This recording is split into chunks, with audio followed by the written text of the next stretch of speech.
What's up and welcome back to the Section 10 podcast, episode 531, presented by Underdog Fantasy. It is the home of your soon-to-be 2025 World Series champion, Boston Red Sox. My name is Jared Carabas, and I am a certified G and a bona fide stud, and you can't teach that. And this right here, this is Tyler Milliken, and he killed his dog Bullet, and you can't teach that. Bada boom. Realest guys in the room. Steve, how you doing? Ooh, what up, Section 10 in the building?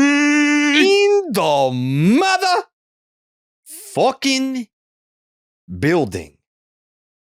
Presented by Blue Moon. Suck one. Produced by Jake Yazzie. Fuck yeah. Fuck yeah, Jake. Wow. Where do we start? I don't know where to begin. I don't even know. Like all the new, like, man, I know Tyler's probably got pages upon pages of notes for all the stuff that's happened since the last episode. I took a peek at it and I'm just like, man, I don't even know. I don't even know where we should start on this news loaded episode. Shit, dude. Steve, what do you think? Where of all the crazy things that have happened in the last week, where are you starting? I mean, I know where I want to start. No, I know where I want to start too, but I was going through all the notes and I'm just thinking like, all right, should we lead with this? Should we lead with that? And I did land on one thing, and I feel like you probably agree with this.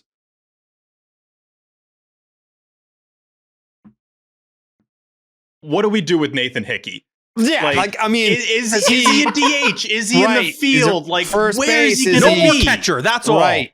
Yeah. Also, like, hey, let's be honest. Like, does he take Raffy's spot at DH? Like, I think that's something that he could just get a different look. You know what I'm saying? 100%. And so it's like that's what everyone's talking about. So I feel like we, as the Top Sox podcast, have to talk about it. Yeah.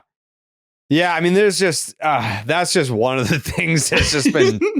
Just burning a hole in my ass, Steve. Also, like, what the hell do they do with Mark Kalasveri? Dude. Okay. You know what's kind of crazy? Dude. No, Tyler, wait. Sorry, you guys continue. You don't know this guy. I'm getting your way. Tyler. And then don't even get me started about Max Ferguson. Because, dude, he's hitting 429 this spring. With an 1127 OPS. It's like, obviously, we got to get this guy on the opening day roster. And then, I mean, not to. Hey, that's disrespectful. Check the Sox prospects page. Look at this guy. He's ready to go. He's got a great pick of him. That's what I'm saying. And like last summer, you know who was singing this guy's praises? Obviously, Tyler. Nick Solgaard is hitting 345 with a 1062 OPS this spring. Couple homers? And it's like, is this guy, is Nick Solgaard gonna be the opening day left fielder? Because if he's not, why not? And and the other thing too, Tyler, because I know Connor Wong is sick right now, but what about Sebi Zavala, dude? A lot of people were tweeting about him today because of you. Sebi, don't sleep on Sebi, because the people that are sleeping on Sebi Zavala right now are the people that are gonna get sucker punched right in the jaw with that Zavala zestiness. That's what it is. So I don't know where you want to start, Tyler, but these are the topics that really have been just weighing on me. The fact that you didn't mention Trace Thompson once, I feel like, is pretty disrespectful to this entire conversation right now. Whoa. Yeah. He hasn't really done much of the bigs. These guys actually have potential to. Yeah. Shout out Max Ferguson, the Eric Hosmer trade, if you people have forgotten. Oh, man. Who could forget? I do love Nick Solgaard. He will be helpful at some point. I don't think he's going to sneak onto the opening day roster, but maybe a couple weeks after. No doubt about it. I mean, Duran's hitting 207. He sucks. Like, left field is open. Double A. Open is out there. Fully available for him to claim it. So. And the other thing, too, Steve, is everyone's like, oh, is it going to be Devers? Is it going to be Bregman? Abraham Toro playing third base got a 936 OPS this spring. Are you going to apologize? To who? When I wanted to talk Abraham Toro when he initially got signed, I yelled at. I was disciplined. No, I didn't yell at you, T. I was just like, can we at least wait till he sets the world on fire in spring first? And here we are. Now we're talking Toro. Let's talk a little Toro. Talking Toro. Here we go. Yeah, we got to talk a little Toro, T. 7.7 opponent quality, which isn't too bad. He's not facing absolute chumps out there. There you go. So, yeah, man, I don't know. This team is just kind of His OQ is just like, it's way higher than you expect. Sneaky, one of the cooler stats that nobody ever talks about. The fact that you could see the difficulty of who hitters are facing during spring training. I love that OQ, baby. It's on BREF if anyone wants it. Love we the know OQ. where it is. We know that's that. We looked at it this morning. Yeah, I was looking at Max Ferguson's Fergie. We call him Fergie. Yeah, Big Ferg. And I checked it out this morning. So, man, I mean, we usually record Section 10 at 8 p.m. And we were like, just making sure, guys, right? 8 p.m. And Tyler goes, the Sox game's on at 6. God bless him. Can I put my hand up and apologize for something? What, for not? I apologize that we record at 8. I wish we were listening 10, to the spring training game on the radio right now. I was honestly shocked that this game was not on TV. I have never seen a night spring training game in my entire life not be televised. Not once. Wow. 1 o'clock games, who gives a fuck? Split squad games, of course. That's how the world works sometimes. Night spring training game, I think it's because they have 2 more on the schedule. But that is absurd. I have never seen that before. Crazy. I need opening day for many reasons. One of the biggest ones, and I gotta say it. Go ahead. Not all these games are going to be on TV, and that's okay. It's spring training. Like the game tonight, I don't care what's happening right now. I know it's probably driving you nuts that someone's in there in the 9th inning and you can't watch it. Or didn't get to see Casas homer today. Should have had 2 homers before that. And then I saw your tweet about Yoshida, like, trying to not act like I'm losing my mind that I didn't see that Yoshida RBI single. It's like, we got to get to opening day. We need to have some real things happen, be able to break them down, and then we can all do it together. Again, I'm also going to compliment you because I know what's going on in spring because of your Twitter. So there is that.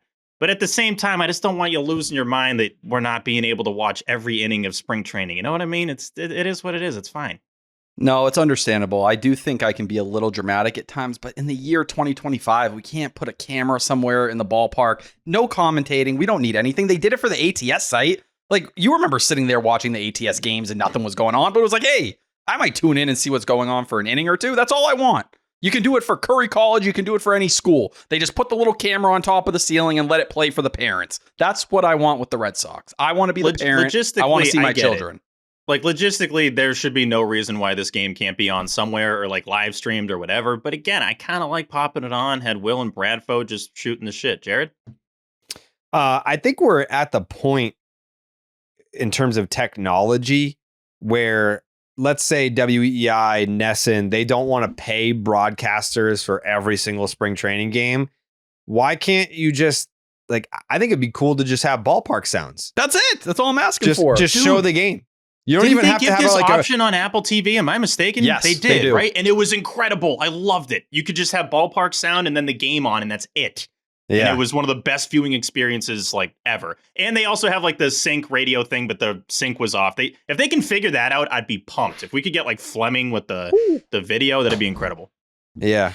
I like that idea, especially just for spring training.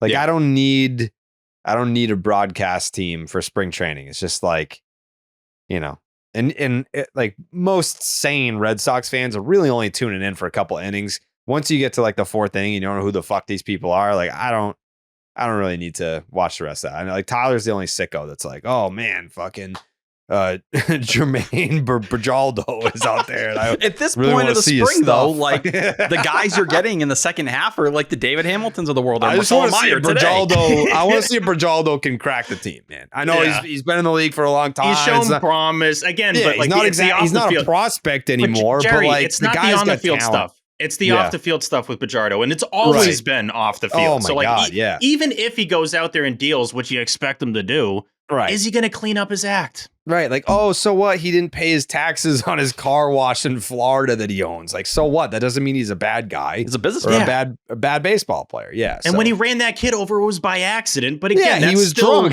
He was going to the car wash. He was trying to go to work. You didn't see him. Yeah. He didn't even mean to drive, but he was hammered and then he drove. It was like, that wasn't his intent. No. So are we going to hold that against him? No, I'm not. I mean, yeah, he didn't mean to do it.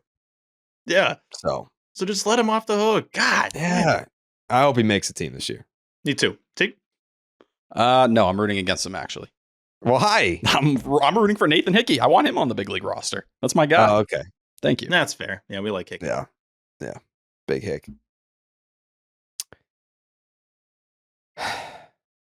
MLB season is right around the corner. And Underdog Fantasy wants to make it a lot more interesting. Underdog Fantasy is the easiest place to play fantasy sports.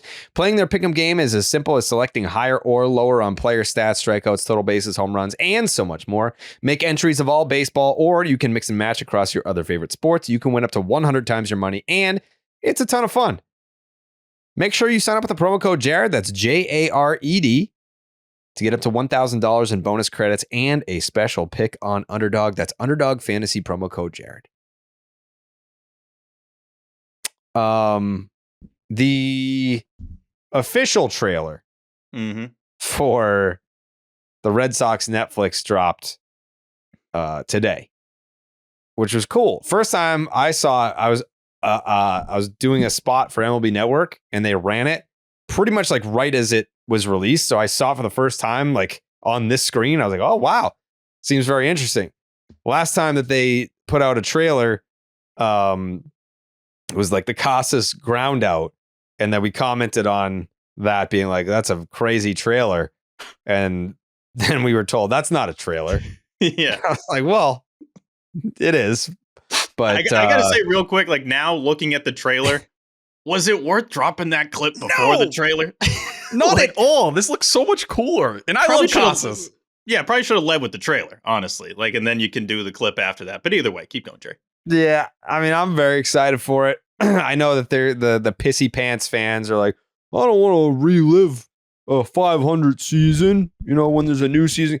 It's not about that. It's not the World Series DVD where you're reliving it to, step into last season and remember the good times. No, you're watching it for the behind the scenes shit, the stuff that you don't get to see as a baseball fan. This is what you'll get from this doc. That's what I'm excited about. Sound like? What do they sound like? The ones that who cares about the 2024 Red Sox? It's 2025 now. I know how that season ended and it wasn't good. So why would I care about going back and watching it now? I'm watching the 2025 Red Sox. What do I care about 2024? You know what else? I'm gonna watch. Oh yeah, let me go. Sorry. Let me go watch Luis Garcia. That's what I'm gonna do. No, I'm gonna watch Walker Buehler. That's what I'm gonna do. I'm gonna watch Walker. Why would I watch Luis Garcia? That is exactly how they sound. I heard that guy today. That was a good impression of that guy. But I do think this doc is going to be targeted not even like towards us necessarily. I think it's more towards like casual sports fans. I think we're going to love it. I think we're going to enjoy watching this. I definitely, and we're in this, so we better enjoy watching it. But I just don't know if this is. You would have been in it more, but. Yeah, family time. I know. I'm not excited for that episode because I know that episode's going to come out and it's going to be all you guys, Petey Pumpkins, Johnny Fights. We're going to be having an awesome time on that episode. And I'll be on the outside of Fenway talking to the security guy, and he's like, "Not happening." Parents. They got Steve's audio though. True. They got a ton of audio. They actually could cut into that. Like, here's Steve on Lansdowne trying to get in right now. They actually probably have my interaction with the security guy trying to get in. That's actually very funny. No, I'm excited for it. I do wish they kind of led with this trailer to begin with because it reminds me. And Jerry, this is more for you, and this is an age thing, T. This is nothing against T. It reminds me of some of the documentaries that we grew up with the Red Sox, where it like gets you back in that mode of like, right, like. It's cool to be a Red Sox fan. Like there was a lot of anticipation for the season. And what if this is the year? And here it's different and yada, yada, yada. I was kind of buying into that when I was listening to it. And we haven't really had that in a long time because the team's obviously mainly sucked. It's been yeah. Yeah. But this team's good, though. Who did I see? Was it my dear friend Anthony Maserati who was trying to say that the vibes are bad around this team? Correct. They are looking at the injuries and the plague going around, along with the Devers drama right now, and saying everything's gone downhill, essentially. What injuries? What injuries? Like, Bayo being delayed. Giolito tweaked his hamstring and, like, Story hurt his back, but, like... He's fine! Yeah, he was literally fine. And, like, okay, cool. Like, guys are pooping their pants in spring training. Who cares? Like, that's not bad vibes. I mean, when's the last time Tony Maz was on radio? Like, vibes are great around the Red Sox, and like, we'll be back after this. Like, when is he ever going to say that? So, and I mean, we were down there. Vibes were great. Vibes were awesome. Yeah, everyone was happy, excited, motivated. And didn't Trace Thompson say this is like the most motivated group he's ever been around? Yeah. Most urgency. Yeah. So I don't know. I'm very unmoved by any Red Sox criticism these days. I know it can't be all sunshine and rainbows. There has to be some sort of balance of power here, and there's going to be people that try to bring negativity to the space, and that's fine. Let them. That's fine. Because I agree. I don't think it can be all super happy sunshine and rainbows all the time. But as someone that was down there, talked to just about everyone, and came back, and my main takeaway was everyone seems pretty damn excited for this year. Everyone seems pretty fired up. And how that translates, don't know. Not sure. But all I can say is that the last few years, I was pretty much out before opening day. I was just like, yeah, no, they didn't really do anything to make the team better. I don't really believe in the group that's here right now. And what's the point of fighting to stay in it at the trade deadline to then have a disappointing trade deadline? Like, what?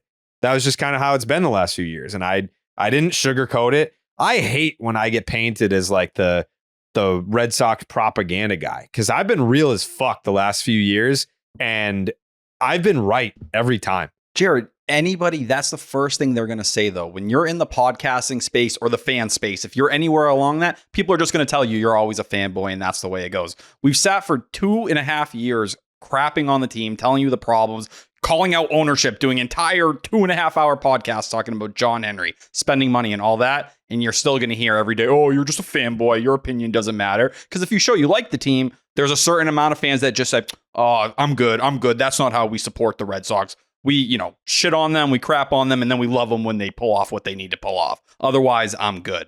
But I don't know. I think like spring training this year, even right now, it's interesting because you have so many kind of open-ended things going on. You don't know what's going on with the closer competition. The last 2 spots in the bullpen are up in the air. You don't know who's playing second base. The Devers-Bregman thing's kind of up in the air. And then who knows what's going to happen with the outfield. And it's not a bad thing per se. But even with the injuries, Alex Cora seems not even slightly concerned because they have the depth this year. He's like, what, 2 weeks? We have to wait for Bayo and Giolito? Who cares? Yeah. We got Priester and Fitz. 2 guys who are having nice springs and people are talking positively about. They throw 96 miles an hour. Yeah. We're good. Like, we're going to be fine. And you have Criswell and Dobbins lurking at AAA if, somehow things get worse. Yeah, the negativity right now doesn't really matter because it's like, whatever. You got 2 weeks until the season starts. Honestly, this stretch is probably the worst stretch of spring training because we basically know what the team looks like. There might be a couple tweaks here and there, and who knows, someone's, sneaks onto the opening day roster. But at the end of the day, that's not really going to matter. Once you get to opening day and things are real and the records count and the stats count and everything, and even Coley alluding to it last week that the season doesn't really start until May. March 27th is going to be awesome. And who the hell knows where we're going to be, but it's going to be a blast just to know that, okay, I can react a certain way on Twitter and in general, and it's not going to just immediately come back with, oh, but it's spring and none of this really matters. So like, it's nice that we have the Trace Thompson thing. It's nice that we've gotten to see these guys in action and kind of know who's going to be out there in Texas on opening day. But, the negativity right now is just people that almost kind of want to cling on to it because they've had a blast. They've been in the lead. Let's give them credit. These negative people have been kind of dominating the last couple of years. So I can't even blame them that they're like, let me grasp onto this while I still can and try to get some more awful takes out. It's funny to me, like you want to be negative, but it seems like the consensus opinion right now is like the Red Sox are going to win the AL East. Like the Yankees have Stanton down and Cole down and Luis Gil and DJ LeMahieu.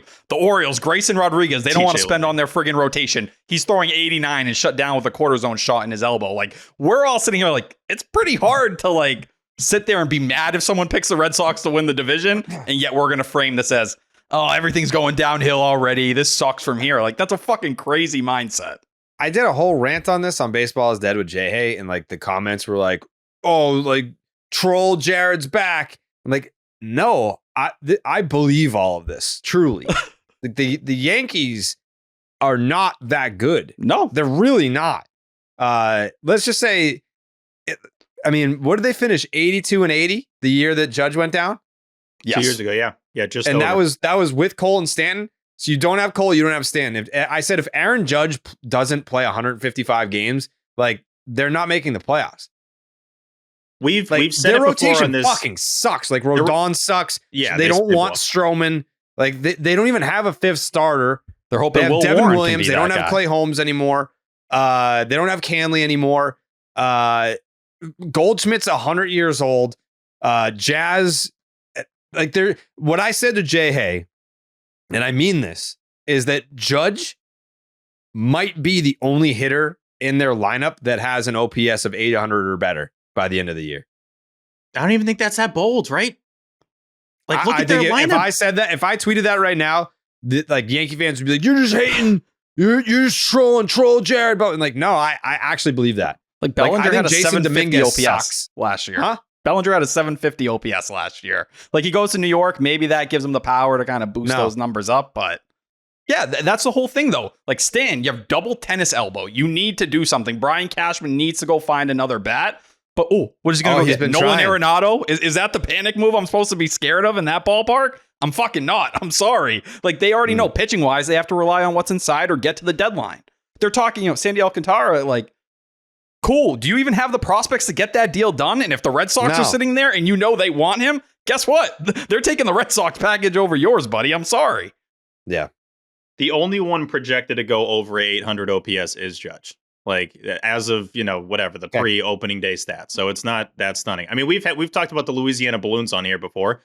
That's a great time to bring that back up because I'm looking at the AL East odds and the Yankees are still favored at plus 140. You got the Orioles at plus 260 and the Red Sox at plus 300. There's another side of this where I don't think, and I saw your tweet, Jared, and I'm sure we kind of all thought similarly when the Cole news actually broke. I don't want to say it. I don't want to say that the Red Sox are like kind of favored to win the AL East, but I think we're all thinking it at this point based on how everything looks. And understandable injuries are going to happen, but the Sox are kind of best placed and best positioned right now to make a run at the AL East title. But the Yankees are named the New York Yankees and not the Louisiana Balloons. So they're still the favorites to win the division, but let's be real, they shouldn't be. And there's another huge assumption on top of all the Gerrit Cole stuff. Oh, well, at least they got Max Fried. That's a big assumption that Max Fried in year one in the Bronx is just going to be awesome. Like, I know he's had the best ERA the last 5 years in baseball, but that's a huge ask for him to just jump right in there and now be dominant in that environment and need to carry an entire rotation. He was in a sweet spot being in that two seed, that 2 spot in the rotation behind Gerrit Cole. Now he's got to carry all those guys. And you already listed it off, Jared. Like the fact that Stroman's the 3, like, yeah, they're in tough shape. They really are. And Max Fried, that elbow's barked a couple times the last few years.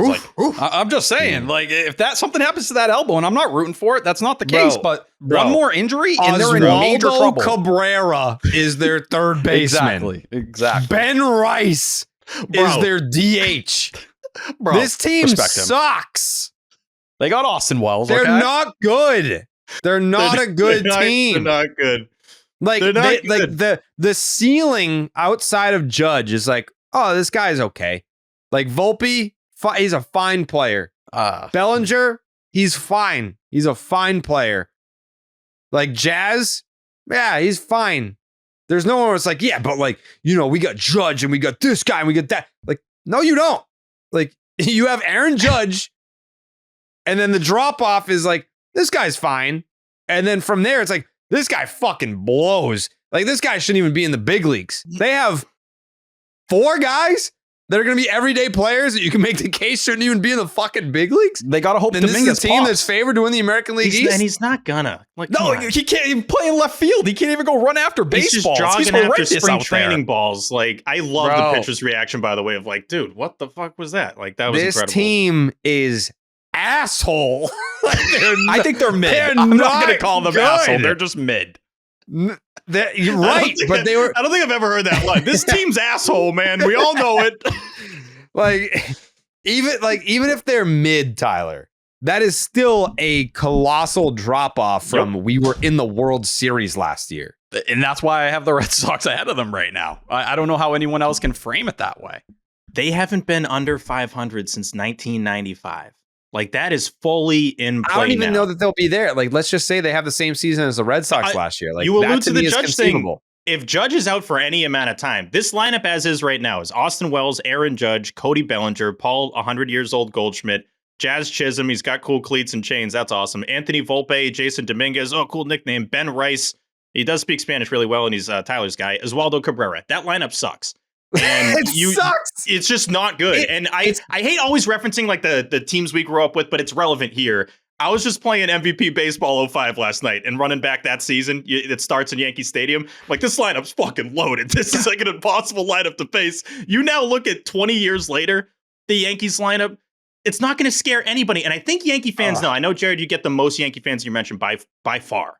Yeah. But I think those are a lot of the delusional ones. I think the real Yankee fans that we respect are like, really? This is what we got to do? And this is the lineup that makes up for the loss of Gerrit Cole? How the hell is that going to happen? The best part is all last year, whenever we'd post about Dom Smith, it was like, look at your bum-ass franchise clinging to Dom Smith. He's going to be getting regular DH at-bats for you, you clowns. That's the guy they're going to have to pencil in regularly. That is hilarious. But that's the karma. They talked all this shit, all this complaining. Oh, haha. These are the guys you got to lean on. Enjoy it. That's what you're rocking at DH. It's him. It's Ben Rice. Fucking rotate some trash and see what it does for you.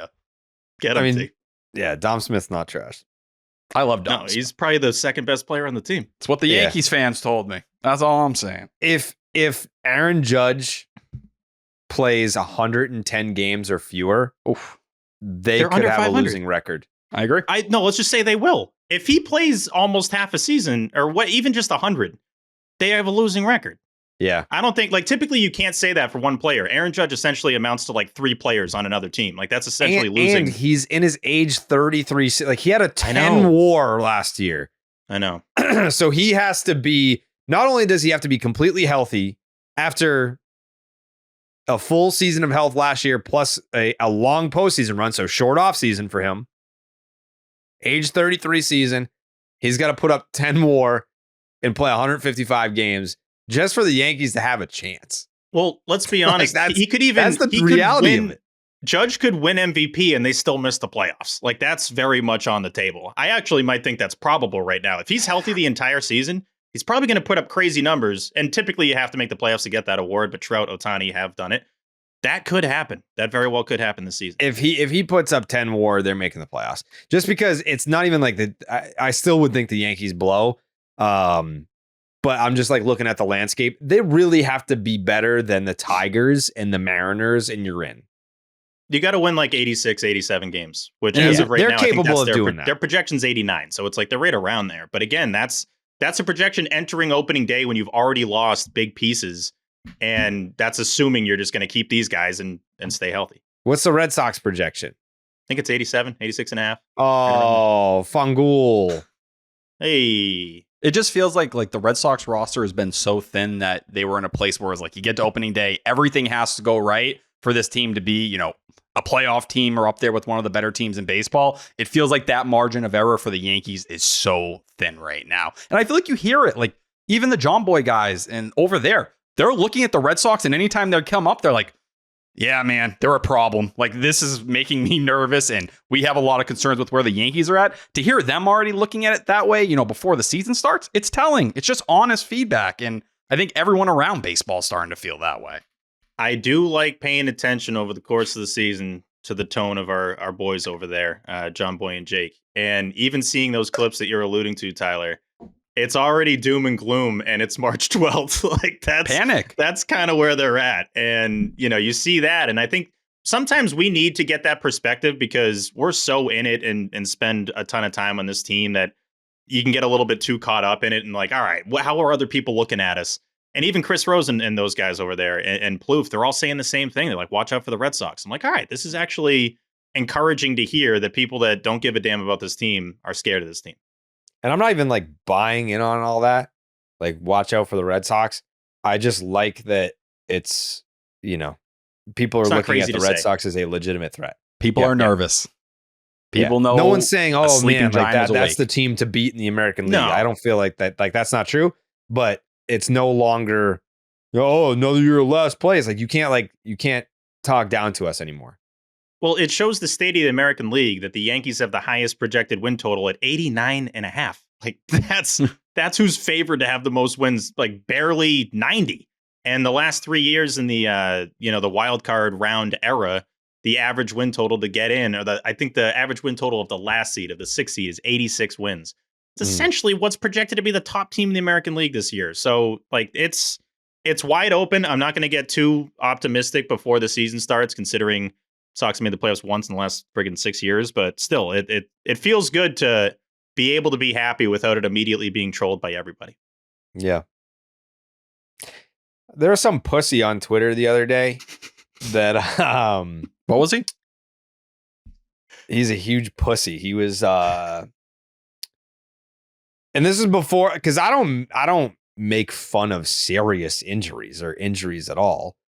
But when the tweet came out, like Gerrit Cole's going for an MRI, and I said, like, this is awful news for Rafael Devers. And then this pussy was like, you make Red Sox fans look bad. And he was a Red Sox fan. And I was like, buddy, you would not have made it in this fan base before 2004. If you think that that's over the line, and he was like, oh, well, that's because I was born in 2001. I was like, it shows. It shows. Like, we would have stabbed a motherfucker in 2003 for this shit. I've told the story a million times. Like, Topsfield Fair, 2003. Wearing Red Sox stuff with my buddies. Group of 3-4 Yankee fans around our age. They were wearing all Yankee stuff. Like, we were gonna fucking throw down with these kids. It's like Bloods and without Crips. even like a beef. It's just like, you're wearing what you're wearing, we're wearing what we're wearing. So like, look, we're gonna have to fucking go. And you're like, well, he has a sore elbow, so like, don't make fun of him. It's like, shut the fuck up. When it was confirmed that he needed Tommy John, then it's like, yeah, I mean, I want, like, I don't like Gerrit Cole, but I want him out there. Didn't you have a tweet It's like way that more too? fun. Huh? You had a tweet like that too, didn't you? Yes. Well, yeah. Once, like, going for an MRI because your elbow is sore, at that point, it's like, it's spring training. How many times do we get like, oh, it's like fatigue, Yeah, pitchers come in. a lot. Yeah, it happens all the time. Guys have a sore elbow and they have fatigue, or they have dead arm and they sit out a couple days and then they come back and everything's fine. Like, it's fine to make a joke about dead arm. The second that it's Tommy John, I'm like, well, that sucks. Like, I don't like the guy, but as a Red Sox fan, it's way more fun to kick his ass. Like, so even in the years that the Red Sox weren't good, the most fun that I've had is when the Red Sox tee off on Gerrit Cole. So That's like all we've had the last couple of years, honestly. Yeah. Like, I at no part of me wishes for an injury of any player. But even like the ones that I don't like Gerrit Cole, I would never be like excited that the fucking guy's hurt. It's also extremely disappointing that now with Devers and Cole, like the way things were at the end of last year, where it started to get pretty heated between the Red Sox and Yankees. Yeah. Feels like we lost that part of things. Not saying that the rivalry can't pop off a little bit with both teams being good, but it felt like Devers and Cole specifically, that rivalry was about to go to another level this year. It's all 4 straight seasons he's homered off of him. I mean, it is funny to think of like Sox-Yankees rivalry and the fact that that was the first quote unquote, like, I don't even want to say spark, but anything close to anything where we're trying to guess if Gerrit Cole threw at Rafael Devers intentionally. That is kind of a summary of the current state of things. But there is always going to be that, and Jared, you allude to it, but there's always going to be that portion of the fan base and just baseball fans and sports fans in general that are like, oh, no, you can't be excited with an injury. It's like, when I saw Gerrit Cole was out for the year, I'm not going to say I was excited for him as a human that he's hurt or anything like that, but it's like, yeah, you can understand the impact that has on your favorite team's chances of making the playoffs when you haven't been there in 4 years. Like, of course, I can get excited about the opportunity the Red Sox have and how the door is opened even more now before the season starts. That doesn't mean I want Gerrit Cole to die. Like, those are two completely separate things, but everyone always, we got to feel really bad. It's like, yeah, of course, I don't want people to get Tommy John surgery, but and a lot of people allude to like his ERA against the Red Sox, and it does suck. He's off against the Sox. It's an over 5 ERA, but he's got a sub 3 ERA against all the other AL East teams. So it's like you don't have to worry about that in games that, you know, the Orioles are playing against him and the Blue Jays and the Rays. So it helps their odds. Why would I hate that? I don't hate that. I think it's a fair point, Steve. I think you can look at it both ways. You can say, man, I feel bad that the guy's hurt and he's going to miss the whole year and he's getting Tommy John. That sucks. But it's sure nice for the Red Sox, isn't it? You know who probably celebrated the most when this happened? Marcus Stroman. I bet yes. Nobody was happier than him. This is awesome. That and the Luis heel injury. Yeah. When Heel went down and Cole went down, he's like, that's the best news that could possibly happen. I'm going to go out there and have a 5-2 this year. Can't wait. I also don't remember any of that fan base feeling bad when Chris Sale had his friggin' finger snapped out there back in 2022. They were going nuts. They made fun of it. They mocked him. Oh, your season's over. It was over in that moment. We know, but they were enjoying it because guess what? It meant the rest of the path for them was wide open. Yeah. Yeah. I'll never celebrate an injury, but I think when you talk about someone like Gerrit Cole going down for the whole year, not touching the rubber for an entire season, of course you're going to look at the landscape and say, well, this changes everything. Now we have a much better chance of making the playoffs, maybe even winning the division. I don't want to get greedy. I don't want to discount the Orioles, and I don't want to discount what the Yankees may do to replace Gerrit Cole in the rotation. Who knows? But I will say, losing Gerrit Cole makes things quite, I don't want to say a significantly easier, but it definitely makes things easier for the Red Sox. And that part I do like. It had me thinking of like what the power rankings would be of the top 5 players in the American League that if they went down, the Red Sox chances immediately improve. And I think Cole's number 2 on that list, right? Behind Judge. Judge is number 1. It's Judge, Cole, 2. And then Gunnar Henderson has to be top 5. Gunner's got to be in there. Yeah, Gunner's got to be in there. But the list isn't super long in terms of like players that you're like afraid of in the division. I mean, Vladdy's in there.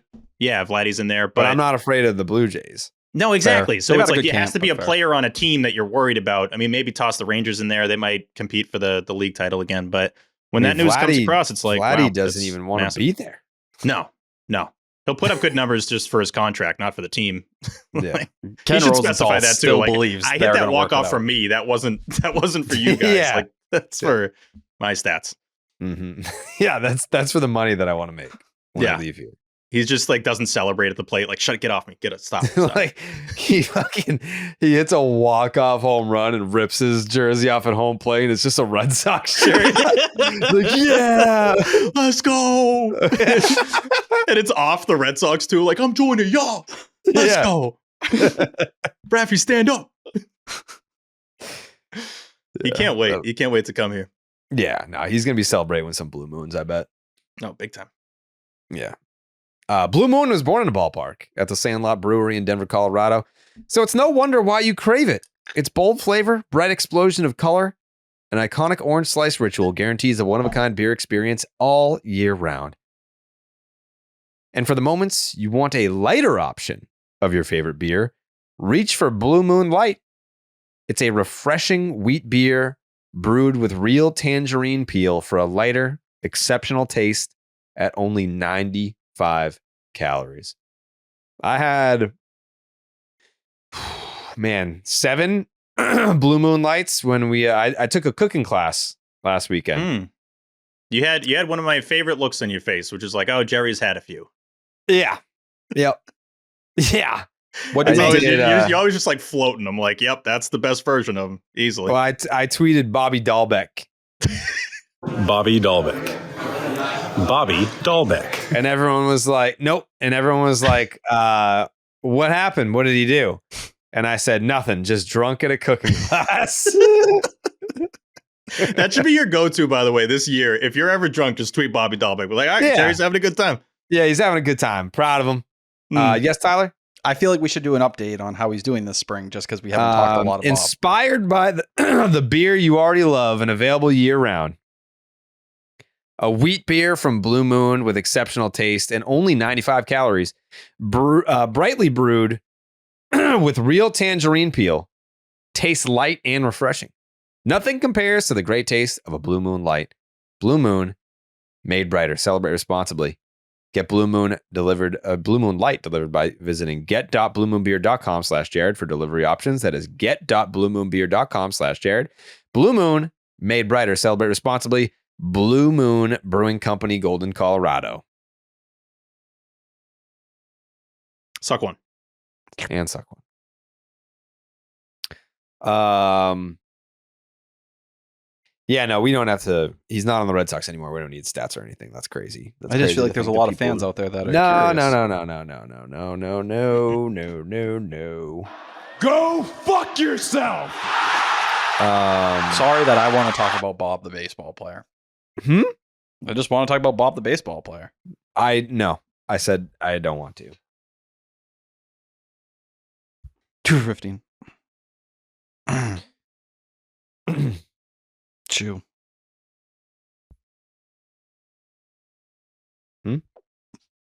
Huh? Something in your throat, T? Yeah, what's up, T? Something going around. Yeah. I got this pimple thing going on. Yeah. Why hasn't Rafael Devers debuted yet, T? What's up with that? It's interesting. So originally March 4th was supposed to be the initial debut, and then it got pushed back a week. He said he was working through some things in live BP, trying to get his swing path, especially on balls inside, back on track. Go ahead, Jared. Do you think he's protesting? I think he's dragging his feet a little bit, but I wouldn't call it a straight protest. I think he's saying, I'm going to do this at my rate and how I want to do it. You guys do what you want to do, clearly. You handled everything. You're putting this team together the way you want. I'll be ready when I'm ready. It feels like more likely than not. I think he is going to play this weekend, but I think he's just going to do what requires him to be ready for opening day and all the extra hoopla. He's not going to really kind of rush himself. He just wants to be ready for himself, which personally, I'd prefer if he wasn't pouting, but I think the concern level for me is extremely low. He always rakes at the beginning of spring training. Feels like even last year when he got to opening day, he was already banged up. Less Raffy having to play in games and do all that stuff leading up to opening day. That's fine with me. Just be healthy, be ready to go. 10 games, 11 games, whatever it's going to be. That's fine. It is interesting if you played the game of like, what if they didn't sign Bregman? Would Raffy have still not played in his first spring training game yet? I kind of think no. Kind of think he would have already been in there. To be fair, he was never going to play Thursday or Friday. Huh? What's up, T? He was never going to play Thursday or Friday this week. He's taking live at bats against Buehler and Crochet, but they're on the road. He's not going on a road trip. We know that. He's not. Bregman does that. It's a reason that's such a special occasion that he went and did that. So it was really Tuesday or Wednesday or bust for him this week. Saturday is the next time, they're full go at home. Yeah. I think he's going to do it his way. And it might be sending a little bit of a message like, hey, it's up to me. I'm going to do what I want. And the Red Sox are probably like, how do we keep him happy? Go do what you want. Just be ready. I'm very curious how this is going to go. I like being fully honest. I mean, he's got 9 years left on the contract, making $30 million a year, basically. We're 2 weeks away from opening day. He still hasn't played in a spring training game. Opening day sneaks up on you, by the way. Like, I was just doing the math, counting the numbers on the fingers here, and I'm like, we're 2 weeks from when they play a real game. 2 weeks only tomorrow? 2 weeks from Thursday. And that means 12 days away from the Mexico series. How we doing? Very excited for that. But either way, it's weird. It's weird. The whole situation's a little weird, and you got to think he's still pissed about it. Still salty, and I do think this is partially. I think this is kind of a protest a little bit, at least like a silent protest of like, no, like T's saying, I'll go at my pace. I'll be ready when I'm ready. But then even Cora saying what the top 5 in the lineup's going to be. It's like, are we 100% sure Raffy's going to be ready for opening day? It seems like it. That's what he's saying. Yeah, he followed up. He was like, "Yep, he will be there on opening day." Yeah, so which also further thinks that like that makes me further think that Devers is just like they're talking. He's like, yeah, I'll be ready for opening day, but I'm going to be ready for opening day on my terms, like not your terms. Because Cora's like, he came to me and he's like, I have stuff I want to work on the backfields. And then he's just like sitting on a barrel on the backfields. Yeah. Like, I would be worried if he wasn't having the at-bats out there, because I think that's really all that matters here. And I do wonder in this conversation, does he know, like, they're not putting me at third base? So it's cool. We can do the little dance of me going out there and playing third base. I'm essentially DHing on the backfield right now. That's what I'm doing. And we'll play this out, because Christian Campbell going back to second base and no longer getting any time in left field, that told me one thing. We want him to win the job over the next 2 weeks. We want him to go out there. Just show us enough. We don't need you to go nuts. We don't need Trace Thompson 2.0. Just go out there and hit. And before today, he had a hit in 4 straight games. It feels like they're still hoping he goes out there and basically forces the decision and says, hey, Devers, look at this. This is why we're doing it. There's an element of what AC is saying with the Devers comments of like, oh, and you know, when he's there, he's still going to get some reps at third. I'm like, do we need to do the song and dance? Do we need to do this? Like, can't we just say once opening day happens, he's going to be the DH and that's what it is? And even if you don't say that, do we have to say he's going to take reps at third? And does he really need to take reps at third? Just doesn't feel like it's necessary at this point. You know, how what are you going to get Massa any days? Like, that's the other half. He's getting stashed 1,000%. Yeah. IL, Jared? Is that what you're saying? Yeah, I think kind of has to be, right? Unless I mean, because I know, and I don't. I take this at face value. I don't think that this is bullshit. I do think we will see Massa in the outfield at some point. I think we'll see him DH against righties. Does that make sense? So Devers at third base in those scenarios? Devers at third base, Bregman at second against lefties, and have him DH against righties, or excuse me, against lefties. Do they, how much from Bregman's so Cora did say standpoint, wherever they put Bregman, he's going to play there. That's what I'm saying. I didn't think they're going to dance around, right? Like, if you're Bregman too, I feel like you wouldn't really want to do that. He's down. He told us he would catch. He'd be the catcher, but I think he'd want to just stay at third. I don't think if they start him there on opening day, they'd move him to second.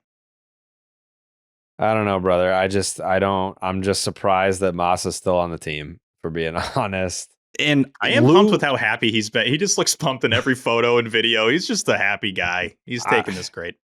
So I think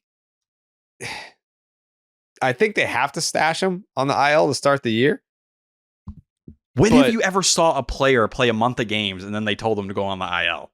Especially when last year he never played an inning in the outfield. Or, you know what? It was 1 inning in extras in May. Yeah. It's a weird sell. If they already have this like orchestrated that in like the Mexico series, he just like goes down, like they already got it planned. Like, all right, what are we gonna do? We got to put him on the IL, because it's insane. I mean, to play in all these games and then be like, I mean, what are they gonna call it? What do you even say what that injury is? I don't even know what they're gonna shoulder. I guess, right? But it's like we need him to, like, he's hit during the spring. But it's like, all right, we need the shoulder to be good so we can play in the field. If he can't play in the field, then we can put him on the IL. We already have a DH. Also, when you talk about him getting at bats versus righties, who are you taking out of the lineup in the outfield? Raphael is playing every day. Willie Abreu needs to hit righties because he don't hit lefties, and Jarren Duran needs to be out there every day. He hasn't had a spot on this roster for some time. And then the longer the offseason's gone, it's just been less of a spot. Roman Anthony's going to be kicking the door down in a month and a half, if not sooner. There's a logjam here. It's real. It's very real. And hey, everyone just says it'll figure itself out, right? And maybe it will. Maybe it will just figure itself out. But right now, if you're watching the YouTube, that does sum up the Yoshida situation. I mean, fuck. Like, what are we gonna do? What do you want us to do? Yeah. We signed him before, and now we still got him, and he doesn't fit. What do you want me to do with this? You could put Devers at third base. That is still an option. It's still improving defensively, and you can keep Yoshida in the lineup. It can work for everybody. But they won't. like Masataka Yoshida reminds me of like sometimes I order lobster mac and cheese as a side. I was thinking this, yeah. And I'll get like, you'll do like a surf and turf. You got the filet, you got the lobster tails. Obviously, you're going to go a little Caesar salad action. Then you got the mashed potatoes and you got the veggies. And then at the end, you're just like, I don't even know why I ordered this lobster mac and cheese. Like that was plenty of food. I already got lobster with the surf and turf option. Now I'm going to have more lobster. And the mac it's so heavy. Like I'm already kind of full from everything that I just ate. But I paid for this pretty expensive lobster mac and cheese. Like it's still good. But like I don't have room for it.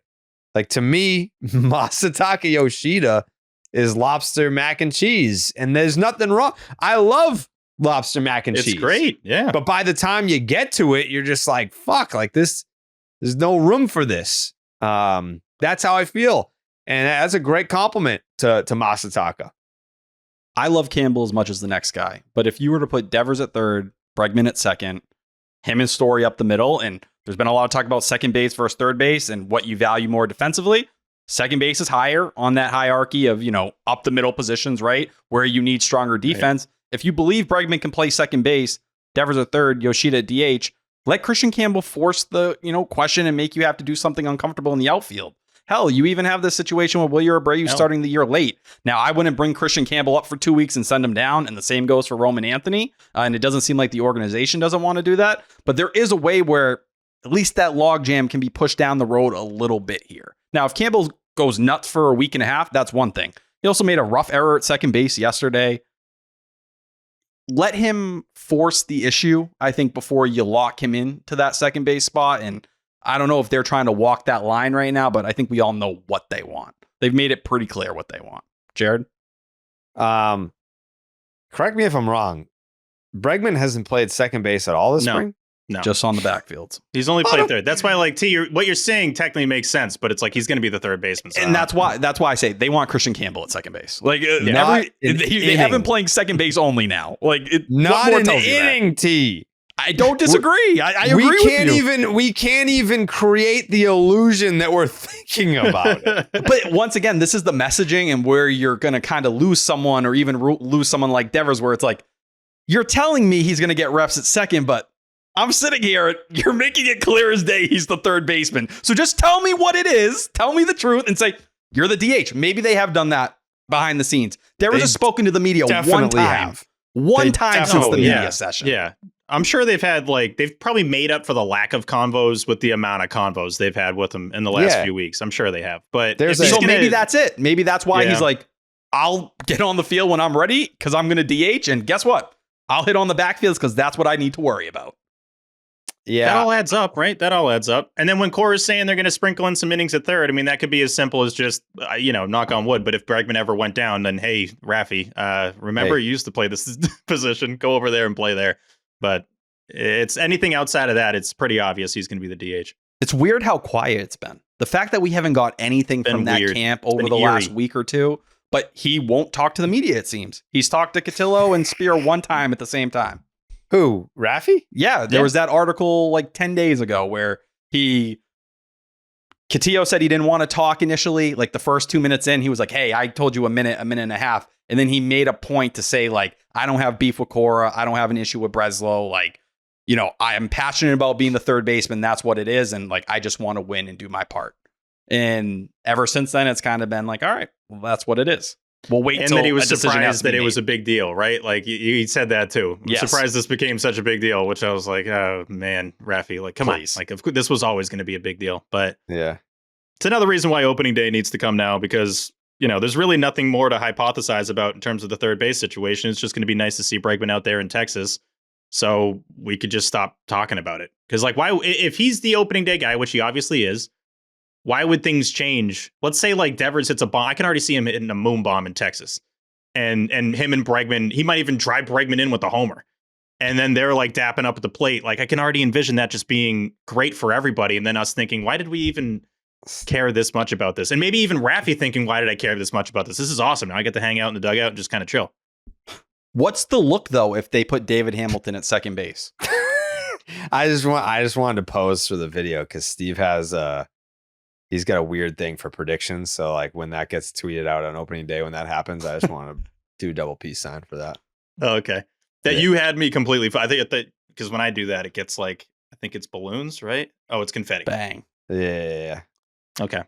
But I can just see that. I can see that in Texas, and you know, if they have like, imagine if they already have like they probably don't already have one, but if they just on the spot came up with some like celebration that they do at the plate, yeah, what would it be?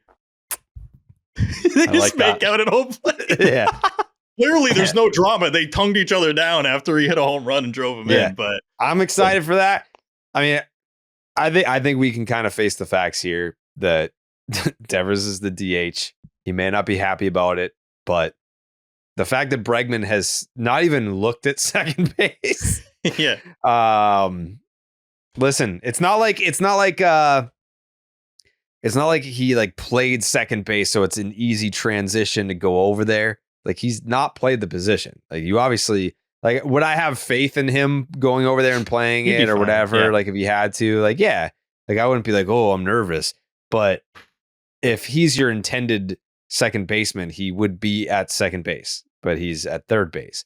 And Devers has not played the field because he's the DH. Like what they're telling, like, I don't know why anyone would be like, well, I don't know what's going on. I don't know what they're doing. It seems like, I don't know. I'm not fishy. sure. What the hell's going on there with the Red Sox? I don't know. What are they planning over there? I don't know. What are they trying to sneak by us right now? What's happening? It's like, hey, Bregman is playing third base. He has not played second base. Rafael Devers has not played the field. And he's just hitting in the cages. Like, yeah, he's just fucking smacking balls all day long. It's like, what more do you need to see? What the hell are they going to do with this lineup? I can't figure it out. I keep going through everything, and it's like, what are they trying to tell us? Like, the fuck are you being so secretive for? God, Cora, what are you doing?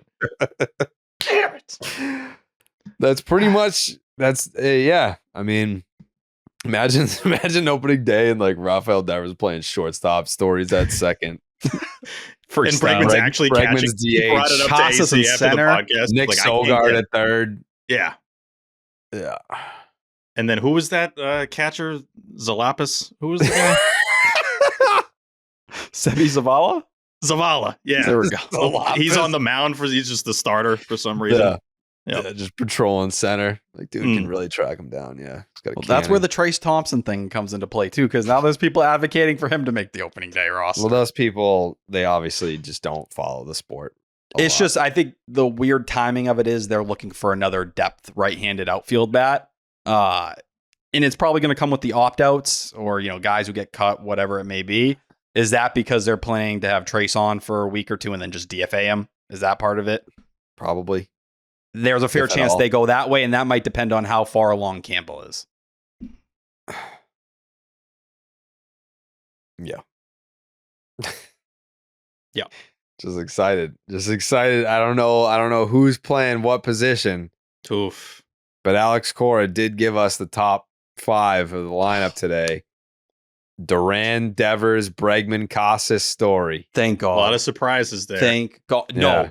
The talk of Devers being the number 3 hitter upset me greatly at the time when Jeff Passan reported it. I did not want that. Your best hitter, at least in this case, 1 and 2, you can have the conversation where they should hit. Ohtani, Judges of the world, yeah, they hit leadoff. They're athletic. Devers at number 2 is the perfect place for him. Either have a chance to cash in Duran when he gets on base or start a rally with less than 2 outs. I don't want a bunch of at-bats with 2 outs and nobody on base for Rafael Devers. Actually, yeah, that's a good point. In my brain, right. Yeah, Raffy's not driving in Bregman. He's hit 2 for a majority of his career. And what you love about Bregman is at 3 is his ability to put the bat on the ball, put balls in play and move guys in or score them. So for those visualizing, let's just maybe transition to back-to-back homers, Devers and Bregman, and that's when they kiss at the plate. So back to back to back. Yeah, Casas. We'll give T a Casas thing. Let him get his RBIs. There's nothing wrong with doing a little kissy at home plate, you know? Just a little smoochy for your boy after he had one of the best moments of his week. Why not? I don't know about tongue, but I like tongue. Don't cut that. That sounded weird. Jake, slice it. Of the things you've said, that wasn't that weird, T. Yeah, no, you'd be saying weird shit sometimes. Not all the time. But yeah, no, I'm excited. I'm excited for opening day.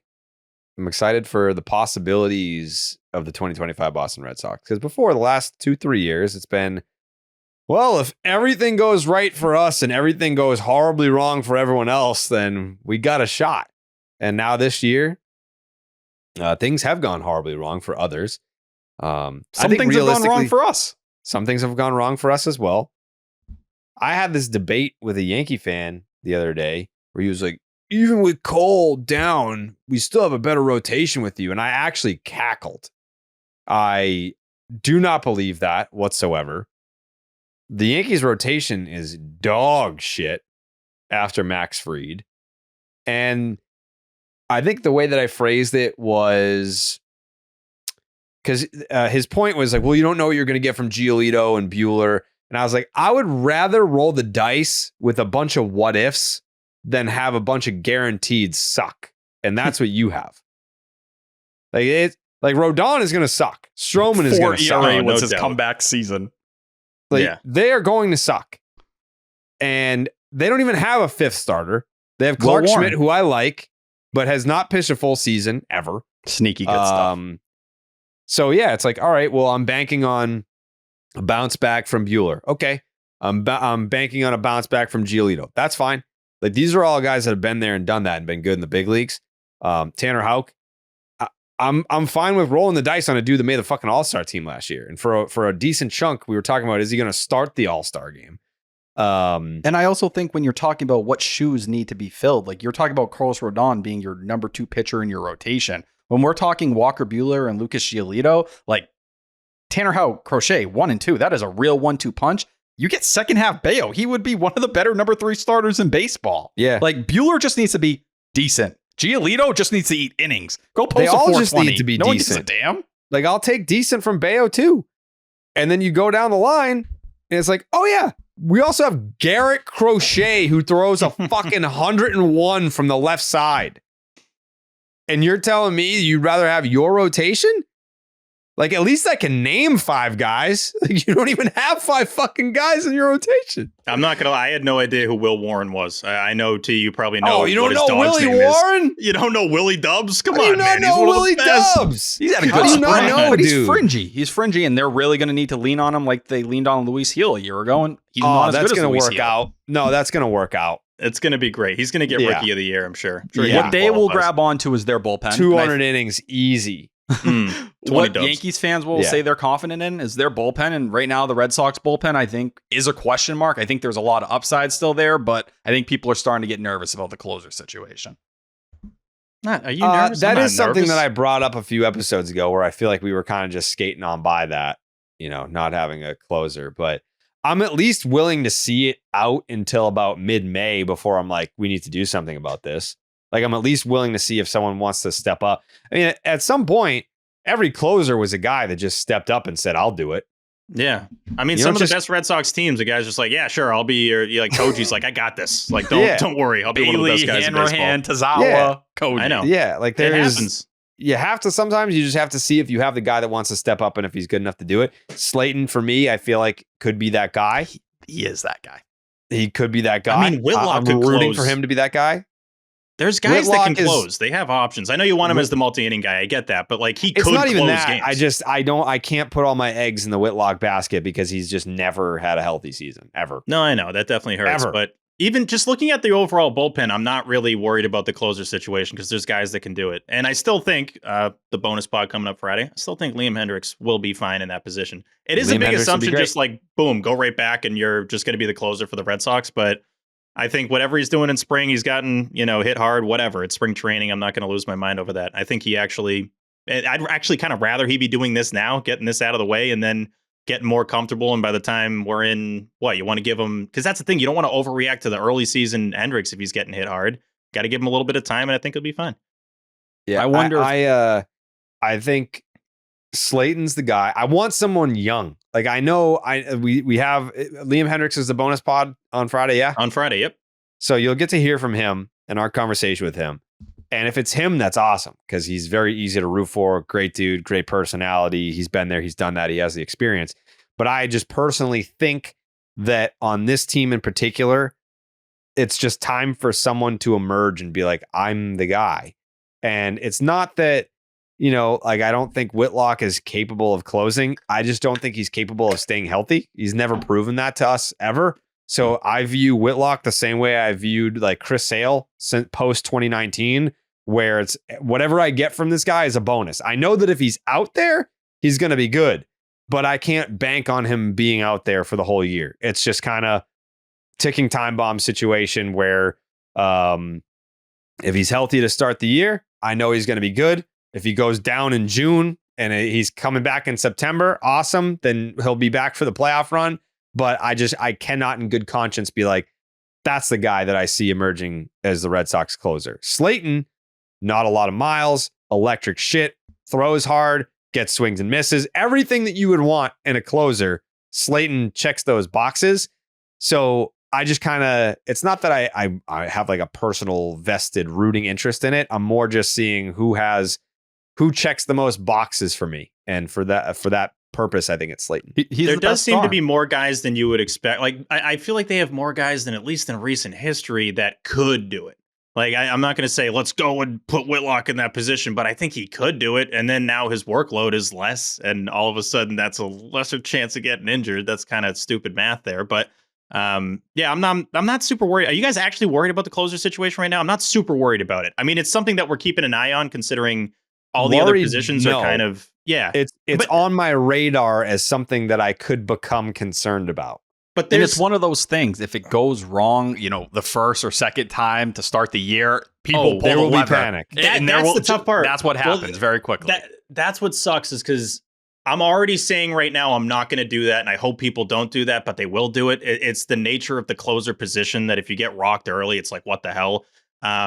But still, you got to, whoever's in there, you're going to have to give them some time to adjust to it and then, see if they can actually be in that position. But I'm not super that's going to happen, though. Like if the Red Sox... if they give up like a walk-off or anything... Opening day, Texas, great game. I'm just saying Texas, if they give up a lead, worst decision ever. If it's April 22nd and the Red Sox lead all of baseball with 5 blown saves, you're going to have... It's like, fuck, man. Like, we could have 5 more wins right now. Like that's significant. So I'm not saying that I'm not anticipating a catastrophic closer situation. I'm not anticipating that, but it's on my radar as something that I could become concerned about in the first month of the season so that it just doesn't come as a surprise. Like I'm not going to go into it being like, dude, we got this. Closer, who cares? No. Like it's definitely on my radar. Do you think it's they name one? It's okay to be worried about it because there's like less to worry about than we've had in half a decade going into opening day. So the fact that the closer concern is at the top of the list, it's like, yeah, you'd want to have that locked down. And we had it with Kenley the last couple of years. But looking around the roster, it's like you have more kind of close to guarantees than you've had in some time. So I'm okay if this one takes a little time to figure out.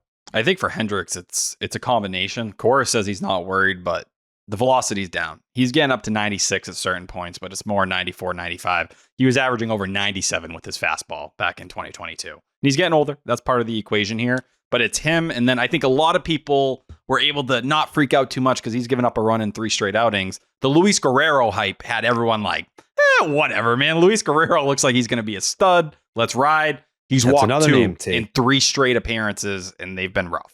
And I'm not saying panic about Luis Guerrero. I still think what you saw at the beginning of the spring is a lot closer to the guy he actually is. But it goes to show it's premature to pump him into that closer conversation. He has 10 innings at the big league level. Maybe in the middle of the year or towards the end of the year, that conversation changes. But right now, if you're looking for dependability, best stuff, guys who throws the most strikes, it's Justin Slayton, and it's not really close. Yeah. I fantasize about a Luis Guerrero, Justin Slayton 8th, 9th combo to just shove it up people's asses. It's not crazy at all.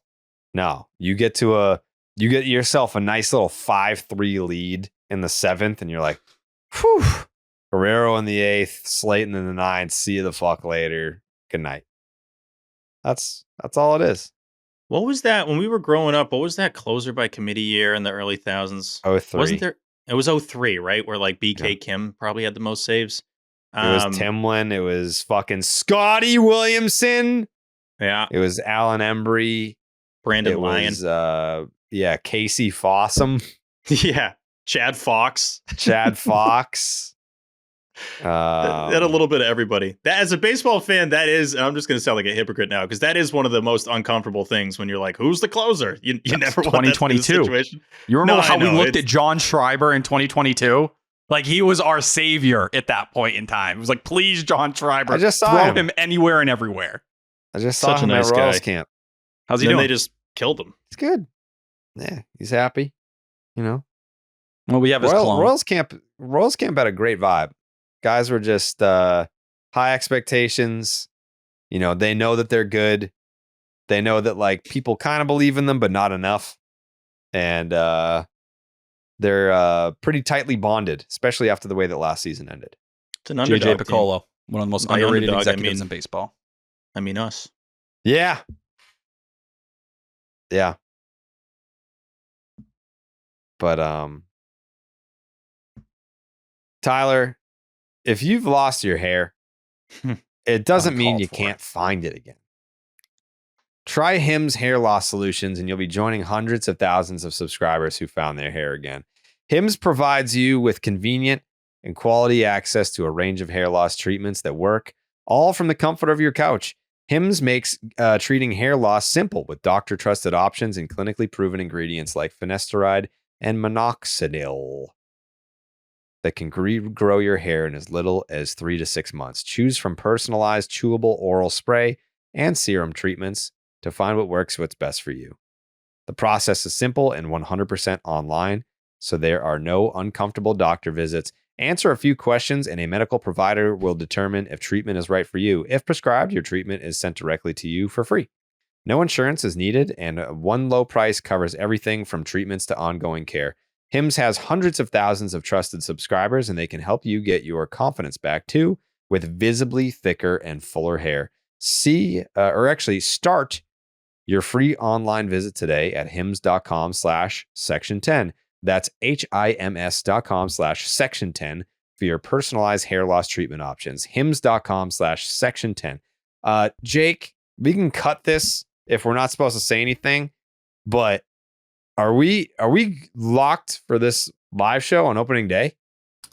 I would say the percentage has gone from a clean 65% to 99.99%. Yep. Here we go. 99.99% chance of a live show on opening day. Just because it's not 100%, I won't say where the venue is. Well, it's obviously in the Fenway area. I won't say what bar it is, but it sounds like we've locked down a location for our opening day live show. I'm being told the capacity is 600. 600 is the capacity. I want to say section 10 night at Fenway, we did like 5,000. So if you want to go to the live show, I don't know, like, so I'm going to stop pretending like I have all the details. I don't know if there's going to be, I doubt we're going to do tickets. I would love to have a merch table set up, but I don't know that we have merch anymore. So I still have to hammer out the details on this. I'd love to give you more information, but the information that I do have as of right now, 99.999%, there will be a live show on opening day at Fenway Park at a bar within walking distance of Fenway. The capacity is 600. So if I'm just saying the people, 5,000 people paid to be at section 10 night. This might be something that's for free. So God bless the fucking fire department that has to count the motherfuckers that come to this thing. Yeah. And if you're not trying to get rowdy, if you're not trying to get stoopy on opening day, gotta get stoopy. Yeah, if you're not trying to get stoopy on opening day, then I don't know that like this is for you. This is going to be one of the more rowdier experiences that we bring to the Section 10 community. First time T on stage is what I'm trying to get at here. I was going to say 100% chance of me being there. It's confirmed. Oh, that's I will big. be there. No one's stopping me this time. Not that anyone stopped me before or did not, or no comment to that situation. I will be there for this time. All right. That was it. We're not playing the whole thing, just a little snippet there. I mean, it's he wasn't about to just be like, yeah, and then I'm doing this. Like he wasn't gonna add to it. He was just like, oh, I'm going. Which, like, yeah, the fuck you are.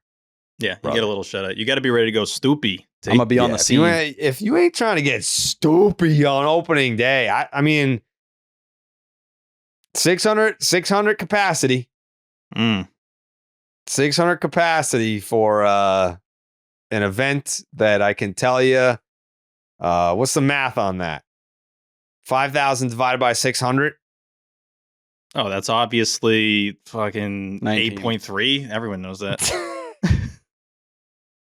Yeah, 8.3. All right, so let's call it 8 times. 8 times that amount was at Section 10 night.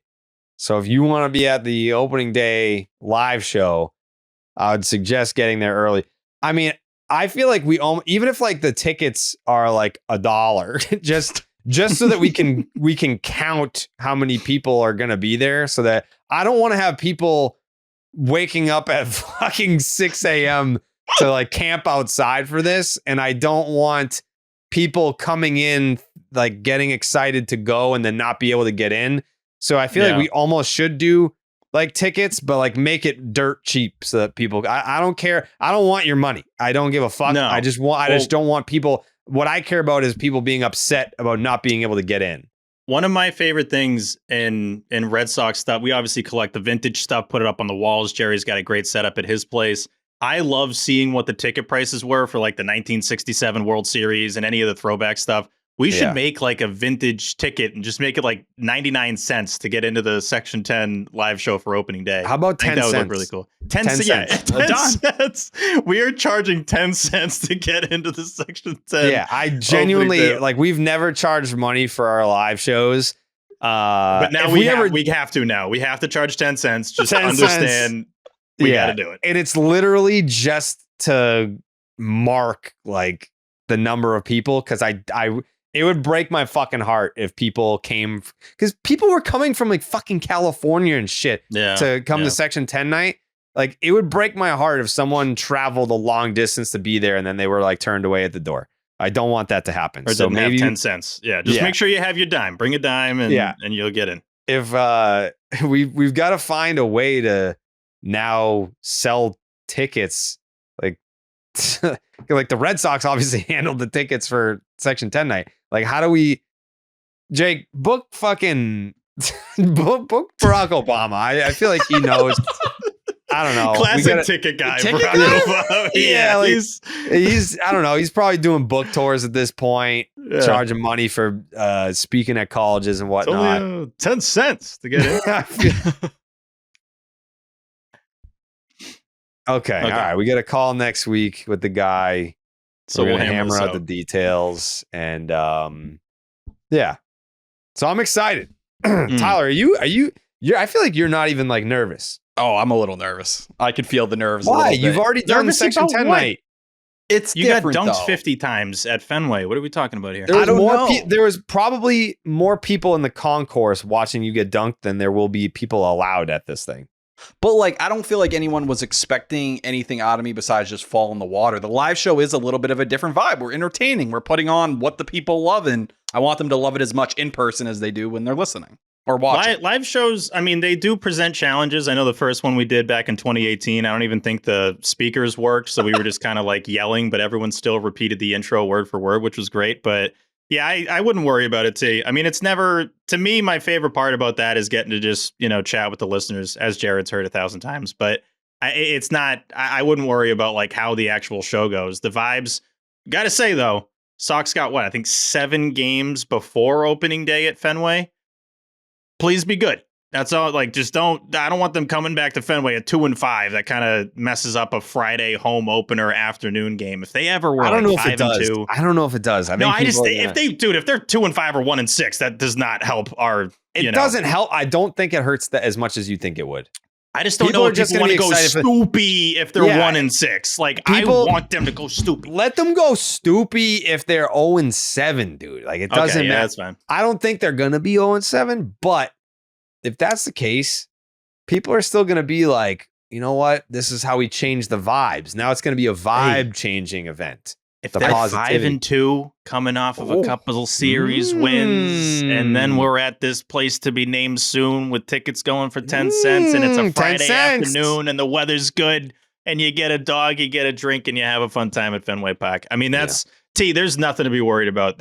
Those ingredients there, you'd have to like have a heart attack for it to go poorly. Basically, don't say that, please. Don't. I'm gonna die. I'm gonna have the heart attack. You basically have to die, or any other scenario, it's gonna be great. So just don't die. Crash your car again. Don't say that. He does that intentionally on the way, gets some poop out, and he's like, "I just made 100 racks, dude." I think at least the number 3 starter will be scheduled for the home opener, which should be Walker Buehler. Just doing the math. Sick. That's a fun one. New pitcher, someone who should thrive in Boston. Yeah, dude. Yeah. Should we have special guests? Probably, right? This is where like Jake earns his salary for the year. Is like booking basically the guests. Well, he's got to get Obama. I mean, this is going to be a big ask for Jake. Yeah. Well, we're gonna have Obama on the podcast next week to talk about how. Right. We already have him locked in. Yeah. I don't know that I'd want him at the. That would be terrible if he was at the live show, because then it's like, people would be there for all the wrong reasons. It's like, oh, we're here to see Obama, and it's like, no, it's not about Barry today. Like, I understand he's here; it's a big deal. You want to get a glimpse of a former president, but he fucks with me. He does what? I do the impression. Hi, I'm Barack Obama. I fucking killed it. You're telling me you didn't see that? Can you remind us what the impression was? Hello, I'm Barack Obama. Yeah. Dude, that is exactly like spot on. I closed my eyes. It's the hand motion. That's the big part of it. Chicago. And Illinois. You sound just like him. It's bold. Yeah. Yeah. Chicago raised. The game's at 2:10. Are we thinking like 11? Thinking like 11? Yeah. Thinking 11. Yeah. AM. Yes, T. Yep. Thank you for clarifying that. Somebody might get confused. We're gonna have an 11 p.m. live show. Doors. Make sure you're there. 10:30. Yeah, we're gonna be on stage at 1 a.m. It's really gonna be great. Can't wait. It's gonna be exciting. What was the last Section 10 live show? Was it 2021? 2021, right? Am I blanking on? It was Kowloon, right? Kowloon, yeah. Jeez, it's been a minute. Yeah, life was a lot different back then. Team should be good though. Speaking of which, Tyler's not allowed at my house anymore. That's fucked up, man. I should be the first one to meet your new pup. No. I feel like we should do some videos with the pup. No. Like teaching me how to love on a pup. No. Ooh. Whoa. Steve, please don't be weird. I want to have a connection with your new son. I'm not fucking your dog, okay? Yeah. He was right there. You walked yourself there. I did not guide you to this. I didn't ask you. All I said was you're not allowed in my house ever again. I didn't say anything about that. You kind of did that to yourself there, unfortunately. Well, no, you can't talk. You can't put the finger up during a suspension. You can't. I don't know how you doing a countdown now. I don't know if I like that either. Yeah, what are you counting down to?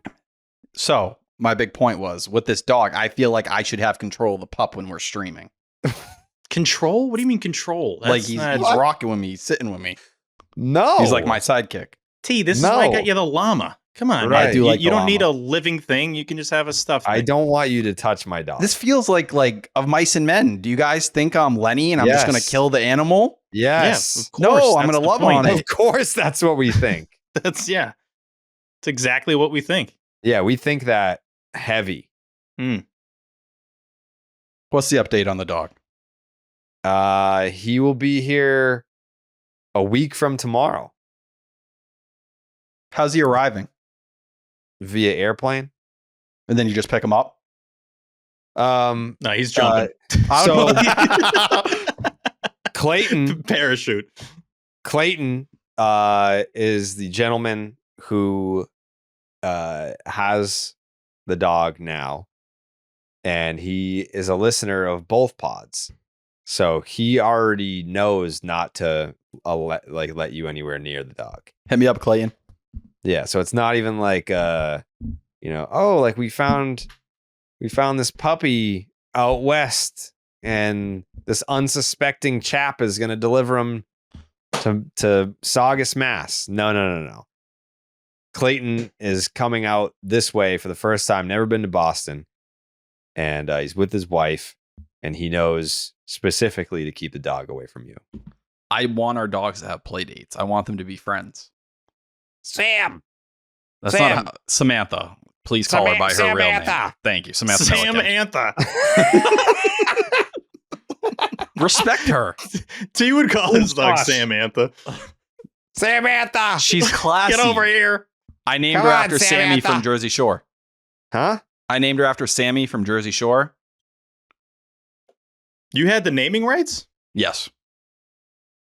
Well, after the unfortunate passing of the previous dogs, they felt like I dogs. deserved You had floral. Sammy Yeah. Sweetheart? Yes. I had a huge crush on her back in the day, so I was like, I want to name my dog after her. It was weird. I don't know why, but Big that old is crush kinda on your weird, dog. yeah. And then That is a now little connecting the loving on the dog. it was just a This sweet is- name. yeah. Stop making it weird. It was just a sweet name. I mean, you made it weird, but yeah. I mean, you named your dog after a Jersey Shore character. Who doesn't I love Jersey would Shore? imagine that there are plenty of dogs named Snooky out there. Great name. But Gotta like, be the little ones too. yeah, little pudgy ones. Not like Snooky was little. Well, but now this is gonna go down. But the Yeah. Snooky's a little dog name. She Yeah, wasn't the yeah, littlest. No, we're just calling Snooky fat on the tent. But I said pudgy. She's not fat. She's oh just, yeah. She got- had a little. She looks extra- got healthier in these shape. days. She lost Yeah, too much yeah. weight where she looked unhealthy. I haven't seen. Actually, did I meet her? You know, might Jersey have. Shore Family Vacation, you guys don't watch? I've seen No. every season. It's our No. family show. No. I met a few of them. They came to the office in 2018, maybe. Her best friend is at Barstool, correct? Who? Oh, Joey Yes. Masta. Yes. Nailed it. I didn't realize that. Yeah, okay. Yes. And I had like me and Paulie D have mutual friends. Hmm. Yeah. That's on my Got list of Mucci's. dreams. What? I want to go to like the club at Encore. Is it Mystique that he goes and DJs? I want to go and turn up with DJ. You want Pauly to turn D. up? Yeah. Okay. I'm not a big club guy. Same. I'll try Cheetah it Club though. would be quite the time though. I mean, man, you missed the boat on Winter Weekend. Imagine Oh my T-Dog god. at Winter Weekend at Foxwoods. Jeez. You got Steve bumbling around the club like a zombie. You got Pete walking around. I mean, he just snores. Pete's a great time.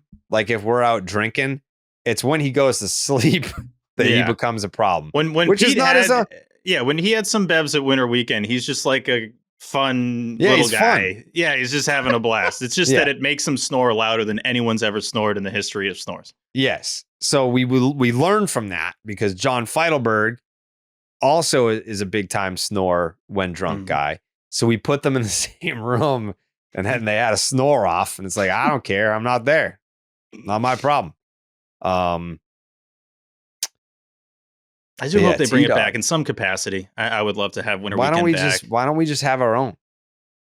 That's a great point. Yeah, I miss Foxwoods so much, and it's like we can just have bring 10 cents and put that down on the table. That'll be a new thing. Any event we have, it's just 10 cents, and then you join up with us at Foxwoods. I think that'd be It's a ton of cool. fun. I think the one thing we'd be missing is, the Boston Red Sox. Like that was like a cool you could key get some of the ingredient. guys we want to see there.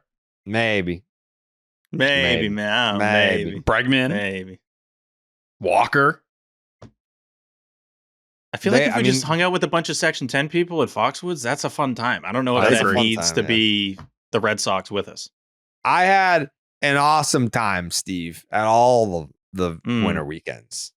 You always say it a certain way. Yeah. I had an awesome time at winter weekend. You know? I had mainly an awesome time. Yes. Yeah. Yeah. Most times were great. Every year, Steve, Mm-hmm. I had an awesome time. Yeah. Me too. What else we got? Steve, what was your favorite year winter weekend at Foxwoods? 2019, right after they won the World Series. Yeah, I mean, we were signing a baby. Come on now. Yeah, we signed a baby that year. Yeah, that was a good one. Yeah, the energy was great. It's crazy how much different, and I'm going to state a very obvious thing, but when the Red Sox are good, the quality of our lives just skyrockets. It goes way up. That's and the why my quality life of sucks. everyone that listens. Yeah, same. And the quality of everyone that listens to this show, it just goes significantly up. I just picture the looks on the faces at 2019 winter weekend. And did it get the thumbs up? Yeah. I picture the looks on the faces of everyone at winter weekend in 2019, and it was like we were all in heaven. It was incredible. I had an awesome time. Me too. Yeah. Well, maybe someday. Maybe someday we can do some sort of off-season event. I mean, I going all the way to Foxwoods would be a little ridiculous at this juncture. I feel like we could do something much closer than having it. Encore. Let's just do Encore. Yeah. And it doesn't even have to be a casino. What I wanted to, my vision was to do the Section 10 Christmas party for all religions and atheists without Bon Jovi. And it would have been that featuring Exhibit. And that would have been what winter weekend was supposed to be. We didn't even have to do it at a casino. We could have done it. Like, there's so many different places. We should, you know what, Jake? Book Santa Claus. I want to start rolling on this now, because by the time I think we came up with the idea too quickly, it was just, we have this awesome idea. How the fuck are we going to get Exhibit in time? But if we start Santa's planning available. now, if it's not the big day, you can get Santa, obviously. Yeah, what is he doing right now? He's on vacation, dude. He's chilling. And he doesn't even make the toys. The elves do. Yeah. So, I mean, he's on vacation 364. Yeah. Like, what are we talking about? Right. But if he's somewhere, though, right now, he might be at an island or something. He could be in Hawaii with Coley. There you go. They're probably hanging out. Tyler? See? I'm not trying to throw Coley under the bus here. Here we go. Whoa, can we just relax? All I'm saying is there was a potential post in the subreddit claiming he was drinking another beverage from another company, and all I wanted to do was bring it to you guys as the people who decide these kind of things, not some idiot like me. Just, I was wondering what your ruling was on it, because people are concerned. I didn't see this. Yeah. So this is for Tyler. Did you see this? I didn't see this. I saw it because the Reddit was freaking out about it. And that's a suspension for Tyler, because if you were a good friend, you would have DoorDashed him some Blue Moons on his vacation. Obviously Coley spent all this money on the flights, the hotels, the dinners and everything. And he's just slumming it in terms of his drink choices. So if you were a good friend, you'd be like, "Hey, Coley, what's up, man? It's T. You know, what's the address at the hotel? About to send you some moons, some Blue Moon lights." That's what a good friend would have done. So you're suspended for not being a good friend to Coley. I'm not trying to make you look stupid here. It's a well-known fact that in Hawaii, DoorDash is not a service they offer. It's not available. Well-known. You could have paid someone to do it. I guess that's not how it works over there. It's a very different They customer. don't have food different delivery culture. in Hawaii. That can't be true. There's no way. Steve, trust me. Don't look it up. I know DoorDash. I understand the policies and how they don't. Do not look it up. Do not embarrass me. I'm trying to make this point here and right now. I wasn't able to get the job done or do that, sadly, because I didn't have the opportunity to do so. And I wanted to make sure we were being fair and we were addressing DoorDash everything. is in Hawaii. Steve, what are we mind talking your about? fucking business, okay?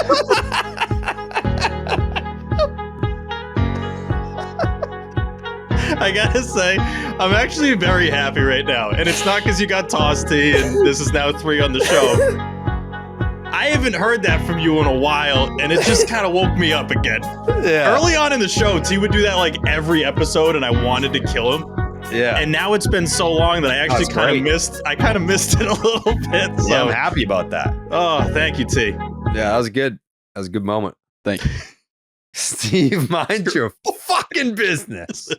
It's just great because there's like no other reason why someone would talk to me like that. Like I don't give people that opportunity, but T will take it, and I appreciate it. What about if Dan Peralt tells you to mind your business? Dan Peralt would never. We actually, I don't know if we've ever sworn in front of each other.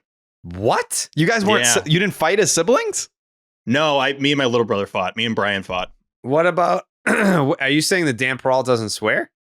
No, he swears on Netflix already. That's what I was gonna say. I was like, what about the sex scene that he has in this Netflix? And they actually don't even cover it up, like full penis. Like you can see everything the entire time. They have to go like wide angle to get the whole. It's just thing is enormous. Yeah. They actually they talked to him. They're like, is there any way you can just not be like fully into this? Because we can't even cover this on the screen. Right. But no, he's sworn. It's funny. The only time. I want to make sure this is right. I think the only time I've heard Dan swear is on like streaming services, like because he had a show on Paramount Plus that he was on, and then now he already had American Vandal, and now The Residence. So it's like we never an advanced screening of The Residence. No, I'm just saying that I've seen him swear in the other scenarios, but I got to see it. Yeah, no, I know he already sent that out to you, but we didn't swear in our house. There wasn't a lot of swearing going on. Actually, there was none. We would get killed. That's crazy. So, yeah, I swear know it's probably all the different time. in the Carabas household. Yeah, I swear in front of Train's kids. How old are they again? 17 and 11. Oh, that's okay. Well, yeah. If I was swearing at 11, I would have been murdered on the spot. Well, they don't swear. Oh, okay. I didn't know if it was like a two-way street. No. They do not. I've never. Not even like if she's not around, they don't even swear in front of me. Yeah. They're good kids. They're just like I can only be me. So true. And I'm not their dad. So like I don't have to behave. What am I gonna do? Get in trouble? That is fair. Yeah, there's really nothing that would mess up your situation because you're like, hey, let's just hang out. I'll swear. Let's have some fun. Yeah. I mean, you're getting them a dog. Hey, we're in a sick house. We got a dog coming up. Like, times are good. Yeah, times are good. The fuck? I do that all the time. Yeah, and you'll say that because you can swear. Times are good. The fuck? Like, come on. Like, what the shit? Yeah. I mean, this house is sick. Yeah. Tate? This is something I feel like people don't consider when they get dogs a lot. Walking the dog. Are you a guy who walks dogs, or is someone going to have to do that for you? What kind of question is that, Tyler? My fucking sister does not walk the fucking dog. I walk the dog. And me and Samantha, we've built a very strong bond over the years by walking together, but my sister is anti-walk. And my mom, we don't trust her with the dog because she's had incidents. We let her walk Sam one time, and she let the dog go. She just let Sam run. My fucking sister. She never walks Samantha. And like, I'm the one that has to do it. Yeah. T, real quick. What did I know you have a sister? Have I met your sister? Oh, you've known this. Section 10 night. Well, I don't know if you guys crossed paths during it, but she was there. Okay. She has blonde hair. She's very pale. Great kid. Blonde hair, blue eyes. Blonde hair, pale as shit. Doesn't walk the dog. This girl is just... Yeah. She's just not... Really tough. I don't know. I feel like people don't consider how much you have to walk a dog. It's important. Oh, it's a lot. It is a lot. Yeah, it's big time. Especially a puppy. Hey, that's and I know you haven't tweeted this yet or posted this yet, but Jerry's got a cute pup coming. That's a cute pup. Yeah, he's a cute pup. Have you seen T? Are you fucking me, man? That is fucked up. That's fucked up. You did not. You sent everyone a pic, but me. What? Why would I send you a pic? Chat possibly exists that everyone saw the dog, but me? He showed us at the spring training trip. T. All right. Yeah. Cool. Yeah. Send the pic. Kind of like a. Send the pic. No. It's okay. Send the pic. I'm not sending. Jared, send the pic. I want to see the dog. You have to send me that dog, Jared. You have to send me that dog. Jake, tell him to send me a picture of the dog. Jake, please. Tyler, that is a 0% success rate. Anytime you tell Jake to tell Jared to do something, it's just I'm trying different things. Yeah, give it a shot. No. It's a cute pup. He's a cute pup. Have you announced the name yet publicly? No. Okay. No, It's a great name. It's a great name. It's a great name. I will tell you that I wanted to name the dog Benny. The girls wanted to name the dog Blue.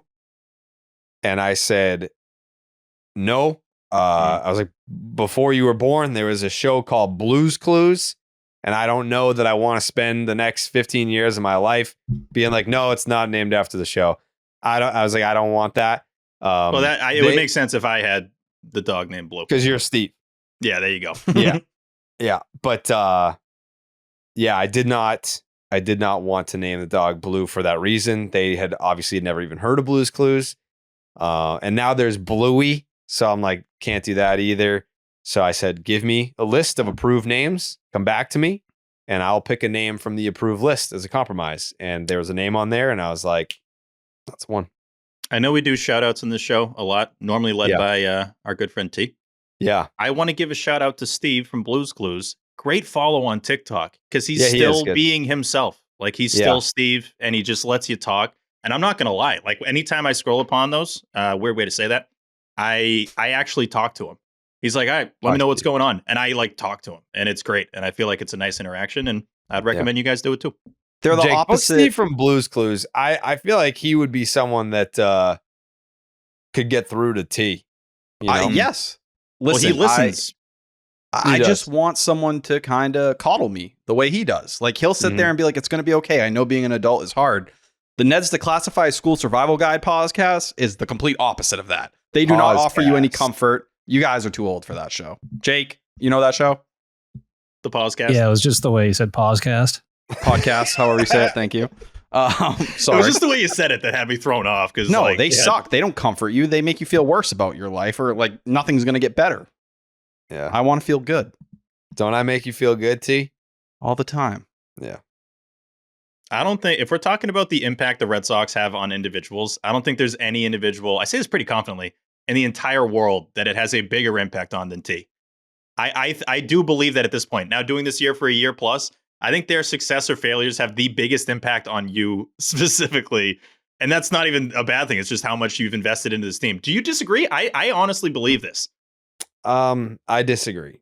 Who do you think? I think Jared's going to say I'm too happy-go-lucky with the prospects and stuff that I cling to other things if necessary. There's that. And like when things are bad, I don't think there's anyone that sees more of a volume of hatred and like celebration of a downfall than me. No, true. If bad things happen to the Red Sox, I get a barrage of hatred and negativity that I don't think you could fathom it. I'm aware of the how wide that is, how annoying that probably is. I think I more just mean like personally impacted, like feelings like really down and all that. Like I think T's up there. I think he really is. He's definitely up there. Like what are we talking? Like we're all up there. It's not like we're not all near the top of that list. It's just I saw how much it impacted him that he didn't see a Yoshida spring training RBI, and it's like that's just weird though. That's like a mental illness. I do have a different element though. I have a different version of suffering where when the Red Sox suck, I have to go to work and listen to them get the shit kicked out of them my whole day. And when they suck and get shit on, people are like, Tyler, why does your team fucking suck? What's wrong with them? You know, how's the Red Sox, Milliken? And I have to sit there and then rant for 2 minutes until someone asks me to leave the room. Yeah, I used to work for a little company called Barstool Sports, when the Red Sox were bad, I would have to go into the office and have a camera put directly into my face and be taunted by an office full of Yankee fans, and then go on national radio and have to address the Red Sox shortcomings and be taunted while walking down the street back to where I live in this little place called New York City. So yeah, I think, you know, it's almost the same. Great doorman though. Great doorman. Oh man, shout out to Scott. Yeah, he was the best. I think he got fired, but he was awesome. Good guy still. Great guy. Yeah, maybe you probably have that worse now, but if the Red Sox were bad, no one had it worse than me from 17 to whatever it was, 21. I want to say I think the worst thing that ever happened to me was in 2023. I went to a Drewski show in Boston. He was doing like his early beginnings of like the talent show thing. And I was just in line getting a drink, and a guy 2 people behind me goes, "You still think Gerrit Whitlock's a starter?" And I had Martha next to me, and I go, "Listen, man, I can't. What do you want me to say? He got hurt. I'm sorry." And I had to eat that take in public. That hurt a little bit. That's the worst. If that's the worst thing, you're in pretty good shape. Yeah. You should try living in Manhattan where people want to fucking fight you. I'm just not seeing people your don't want to face. fight me. Huh? Who wants to fight me? Like, I don't have a fightable, like, people don't want to square with me. If someone wants these hands, let me know. But like, I haven't had to use them. You want to? Bob wants to fight me. Bob's a pacifist. He wouldn't fight you. Yeah. Maybe. I feel like you're making fun of me when you guys are doing this. No, I don't make fun of you. You're right. Yeah, I really, at this point in my life, I only like Mitchell and Ness. Mitchell and Ness is incredible. You can't really beat it. Yeah, like I wish that there were more. I know. Like if you go to if you're like a Mitchell and Ness batting practice jersey guy, like each team only has like 1 or 2 players to choose from, and they're not always the player that I want. Like I wanted to get a Mitchell and Ness Hank Aaron Braves, the BP one, and some of them they're like one of them could be $100 and another one could be $350, and it's like, well, why? That's a little crazy. So I did get a Mitchell and Ness jersey tonight, and I'm very excited to get it. I saw it. You know that feeling when you see a jersey and you're like, oh, and then you're like, I didn't even think that was an option. I didn't even know that I could buy something like this. What do you do when you see it? Ooh, and I put it. I had like a couple of tabs open, and I ultimately decided on this one. I did text Coley because I saw Tony Gwynn Padres. Ooh. And it was like they had the gold option and the brown option. Brown, my size was available in. Gold was not. So I texted Coley and I was like, Tony Gwynn Padres, brown or gold? And he said gold. And I was like, I knew you were going to say that. So I didn't get the brown. There was a Bo Jackson White Sox, and they didn't have my size. So I was like, all right, shit, pass on that. I wanted to get a Cubs, but I was like who do you get for a Cubs jersey? Ernie Banks? Yeah, probably Banks. Yeah, they always have Ryan Sandberg, and it's like I'm not getting this. I'm not getting Sandberg. No, I didn't want Ryan Sandberg. If we're talking Mitchell and Ness, which is a thing I love talking about, first off, they got a long line, and it's more recently, and I love that they did this. A lot of Nomar options, which is so great. I've gotten all of them. I think there's one left. There's a 03 red BP jersey I still got to get. But why don't they have like Sammy Sosa? Why don't they have some of these dudes from... Oh, I would love that. Right? If it was a Sammy Sosa Cubs, like that would sell out. Especially now with him back with the team. I'm not even convinced they have Mark McGwire. I don't think they have McGwire ones. I don't think so either. I saw Ricky a bunch. A lot of Griffies, obviously, which is great. They got some great Pedros 04, Poppy 04, Pedro 99. Yep. My favorite is probably the Nomar 2002 one with the Ted Williams band on the side. Yeah. But they got some great options. I'm eyeing a new Tony Gwynn gray with the blue and the orange. I might have to get that 99 Tony Gwynn. See, I just don't. I can't. So you're talking BP. Yeah, you're more of the V-neck. Well, you're built for the V. Like you have a good like upper build, so you're good with the V-neck. You know what I mean? Yeah. I probably still can, but it's more that not really built, but it'll still fit me. Yeah. What do you have? Wait, why don't you do the buttons? Is there a reason you wouldn't do the buttons? You just don't like it? I guess I could do buttons. You don't want to, though. Don't force it if you don't want to do it. I don't want to. You've looked good in buttons when you threw But out the I first look pitch. good in buttons, and yeah, I don't know. What did you just? The best. I'm just trying to think of people that have like real problems. Like I like wearing the mesh BP ones, and like I just think I look better than the buttons ones. Yeah. I don't know. I They're wanted also to get T. the- St. Patrick's one. Are you kidding me? I wanted to Patrick's get Day. I wanted to get a Mets Mm. Mitchell and Ness BP mesh. And We still got to pick the winner. I'm going to pick a winner tomorrow because we for the Section 10 year anniversary did a giveaway of that jersey. So I'll pick Which that winner one? on the St. Patrick's Day Poppy. Oh, St. Patrick's Day Poppy. Yeah, thing's the St. sexy. Patrick's Poppy. Yeah. Oh, I didn't see this yet. Is this new? What? It's the a 97 BP Nomar. What? I hadn't seen that one yet. What does it look like? $100. It's the navy blue.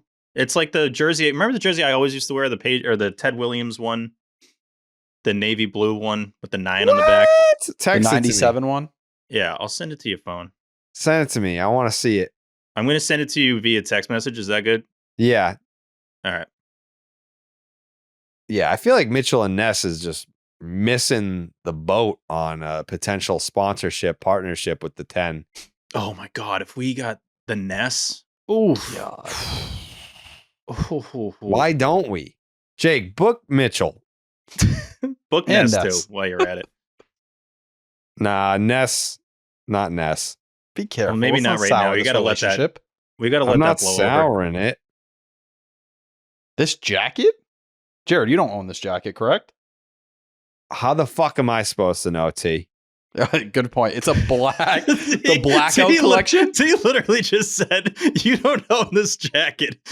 And she's just looking at your screen. I thought we were all looking at the same thing. It has the 1916 World Series patch, 1915, 04, 07. Seems like a Jerry It jacket. sounds like I don't give a shit about this jacket. This is right in the range of the jackets you've been buying. Well, I mean, in fairness, I can't see it. I'll So, DM it to you. I have no idea what it looks like. It's the Where the hardest fuck jacket is I've this ever seen. jersey, Steve? Oh, I got you. Jesus Christ. Easy. I got you. I want to see the jersey. Check your DMs, Jared. How did Tyler get me the jacket before you got me the jersey? How? Please hold. How? You're telling me How? you wouldn't rock this. This is you. No. Black? I like it. No. Why? I don't like the old school look here. Is it the B? The B throws me off a little bit. I don't like the B. I don't like the MLB logo. I love. I don't like the arms. back either. I hate this jacket. Like, I You couldn't don't hate know this me more. at all. If they sent me this, I would not wear it. I'm gonna Mitchell, have to get Ness, hit me up. I think I have this. the Nomar 97, the rookie year mesh BP. Dude, Yeah. the thing I hate about Mitchell and this isn't Mitchell and Ness's fault. The thing I hate about this specific jersey is that I loved that old Astros logo from like the Yeah. early thousands, the star that's not completely finished.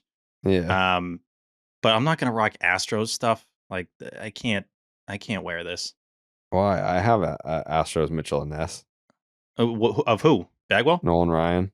Oh, Ryan. Okay. Yeah, the further back you go, and then the other one I love, and you have a Pedro one, which makes it make sense. But Yeah. the Mike Piazza New York Mets. It's only That's crazy $130. That's a pronunciation. pretty good deal. Mike Piazza, Piazza. whatever. Posada. They got Posada. They have a Piazza Mitchell and Ness. When I was playing MVP baseball last night, they said Posada, and I just laughed by myself. It was very funny. But Posada. all right, Posada. I fucking nailed it. But it's probably got buttons, right? It has buttons. Yep. But that Mets jersey with like the one that they just released, I don't think is that great, but the one from the vintage days where you get the shading there of the orange underneath, it's really good. Maybe I'll go back and I'll take another look at the selection. I mean, I looked at there was 5 pages. I looked at every single jersey that they have. They run out of sizes too. So like, I know. Well, with opening day coming up, they should have like a new stock. They should bring some new ones into the mix. Right. But when we team up with them, we'll tell them that. And yeah, we'll be like, hey, we need a Mitchell and Ness, Julian Tavares. Who? Mo Vaughn socks. Mo Vaughn would be cool. I'd actually rock. By the way, I love Mo that Vaughn. story. I love that Mo Vaughn admitted to taking HGH and no one gave a fuck. I didn't find out until the next day. I saw the story like 24 hours later, and I was like, "This is a nothing burger, dude." Well, when it was still legal, right? Like, wasn't it just a? I think in the grand scheme of like the country, it's illegal. Never mind the league. You can't just take HGH, Steve. But I'm just saying, like, of banned substances, like that was at the stage where it wasn't really policed yet. No, there was no testing for it, but like it was illegal to do as a human, never mind a baseball player. No, that's a good point. This was like post Sox, though, right? Yes. Post Sox, yeah. It's the Julian Edelman thing. No one ever holds it against Edelman because you knew he was using stuff because his knee was completely ruined. That's what Mo Vaughn was doing. It was also did Julian Edelman test positive? Yep. Yeah, he did. Got popped. It was what, the last season? Or second to last season? No one ever, when football guys do, no one cares. They're like, their bodies are ruined. Just let them do some steroids. Who cares? Yeah. No one ever cares when it's football players. No. Yeah, 2018 for Edelman. I'm sure like hockey players must take HGH and shit all the time. They're so fast. They've got to be taking stuff, but the league is just like, who cares? It's hockey. Doesn't matter. That's what they say. Who cares? It's hockey. Whatever. This isn't. I mean, think about it. They're all freak athletes, super fast. They're all ripped, and none of them take perform. Like, when's the last time there's been a PED suspension in hockey? I think there was one 2 days ago. I swear to God. Aaron Ekblad. I don't watch hockey, so I'm sorry. Ekblad. I think it's Ekblad. They got Ekblad. He got Ekblad. I knew that guy. Yeah, dude, that one was so obvious though. Yeah, I mean, he was so big that like they obviously they're like, it's you're making a mockery of the league. Well, that was like when who was the dude that had the pine tar in the neck for the Yankees? Michael Pineda. Yeah, I was like, we got to get you. Like, we can see this. So with Ekblad, it was like, dude, your muscles are the size of like Saquon's quads. Right. Like, we got to get you. You look like Brock Lesnar out there on skates. Like, we got to bang you for this. Yeah. Farrell was so miserable during the entire thing that he actually had to go out and say something. I just remember the look on his face. Dude, I was at that game with Alan Peralt, and I remember just seeing him come out of the dugout, and he had this look on his face of like, come on, man. Like he's he has a blob of pine tar on his fucking neck. Like, what am I supposed to do here? You can see it on the big board. Like, what are we doing? Yeah. I remember we could see it from our seats. Like, I'm not even kidding, because it's all glistening. It's like, what is he doing? So the week before, there was an incident, right? Yes, that's when they had spotted it for the first time, and he let it go. Yeah. And then he just did it the next week. Like, dude, they're obviously going to notice. What are you doing?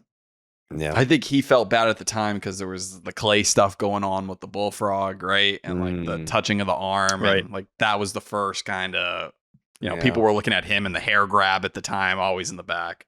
Shout out to Clay Buchholz, MLB The Show legend this year. That's awesome. I am so excited to pitch with Clay Buchholz. Give me the 2007 no-hitter card or the 2013 sub-2 ERA card before he got hurt against the Angels. That's what I want. Somebody sent us that, like the screenshot of Clay, and I'm like, this has someone's pulling one on us here. There's no way this is in here. It goes from like Griffey to whatever, like Barry Bonds, and then obviously Clay Buchholz is in that next. Roger Clemens, crazy. Manny Ramirez. I couldn't believe it. T, you had to be a little surprised at that, right? Like, how is he in the mix with those guys? It was definitely a little weird, but as you said, the trailer started to like lower the tier of player that you saw. Like Clay Buchholz, like what a random guy to throw in. I was trying to think of like other players from that era that would make more sense than him, and it feels like there's quite a few of them. But I guess you could do the high-end cards with him that I guess certain players didn't. Like you do that 2013 card. I'd make it a Like 97. John Lester would make more. He's the exact same era, only just way better. Yeah, and that's fair. You can't yeah. really say it's that recent either, because yeah. like Clay was in the league like what 2020. Clay Buchholz came up in 07. John Lester came up in 06. John Lester had a way better career, won more championships, and was just made way more money. Dude, And it he goes pitched from Manny to Roger Clemens, Lance Berkman, Jason Varitek, and Clay Buchholz. And then they go Hank Greenberg, Ken Griffey Jr., Satchel Paige, Jose Bautista, All right, Babe Ruth, Ted Williams. Like, how is he in Ted this Williams is thing? fun. That's I don't crazy. know. Ted Williams, by the way, looks nothing like Ted Williams. I don't know if they couldn't use him for some reason. Well, they obviously can if they're using his name. The actual player in the video game, they messed that up big time. I wonder if they have a rule for how many years. Maybe that's why Lester, they didn't want to put him in. It's just funny because with these kind of things with the trailers that a lot of conversations go into it, and they landed on Clay Buchholz. Like in that convo, they're like, "Yeah, let's put him in there with Griffey and Babe Ruth. Like, send it." It's absurd. I am happy there's going to be different versions of Manny Ramirez as well. We're going to get dreaded Manny. You're going to get like that 04, 03 earlier non-dreaded Manny. I thought you meant like the dreaded, feared Manny. That's No, dreadlocks. Yeah. Yep. 06, 07. I need it. We're getting 05 different too? personalities for Manny in this game. It's really, really cool. Well, like, hey, if you want to give us like the 04 World Series MVP and then like a lesser 07 version and then like a ridiculous 08 version, I'm into that. Jason Bay, give me that. That's a fun legend card. Jason Bay, give me that. Oh, Tim Wakefield. That's the one in my head that I had been kind of thinking too. The fact that we don't have a Tim Wakefield knuckleball card, that feels like kind of wild at this point in time. Yeah, figure it out. Honor the man. They're probably just scared about like the knuckleball somewhat breaking the game again. I was getting rocked with Wake last night. It was great in 05, MVP 05. Wakefield? Yeah. Yeah, that thing friggin' moves. I remember trying to throw a no-hitter with him forever. All right. You guys got anything else you want to discuss today? I don't think so. T?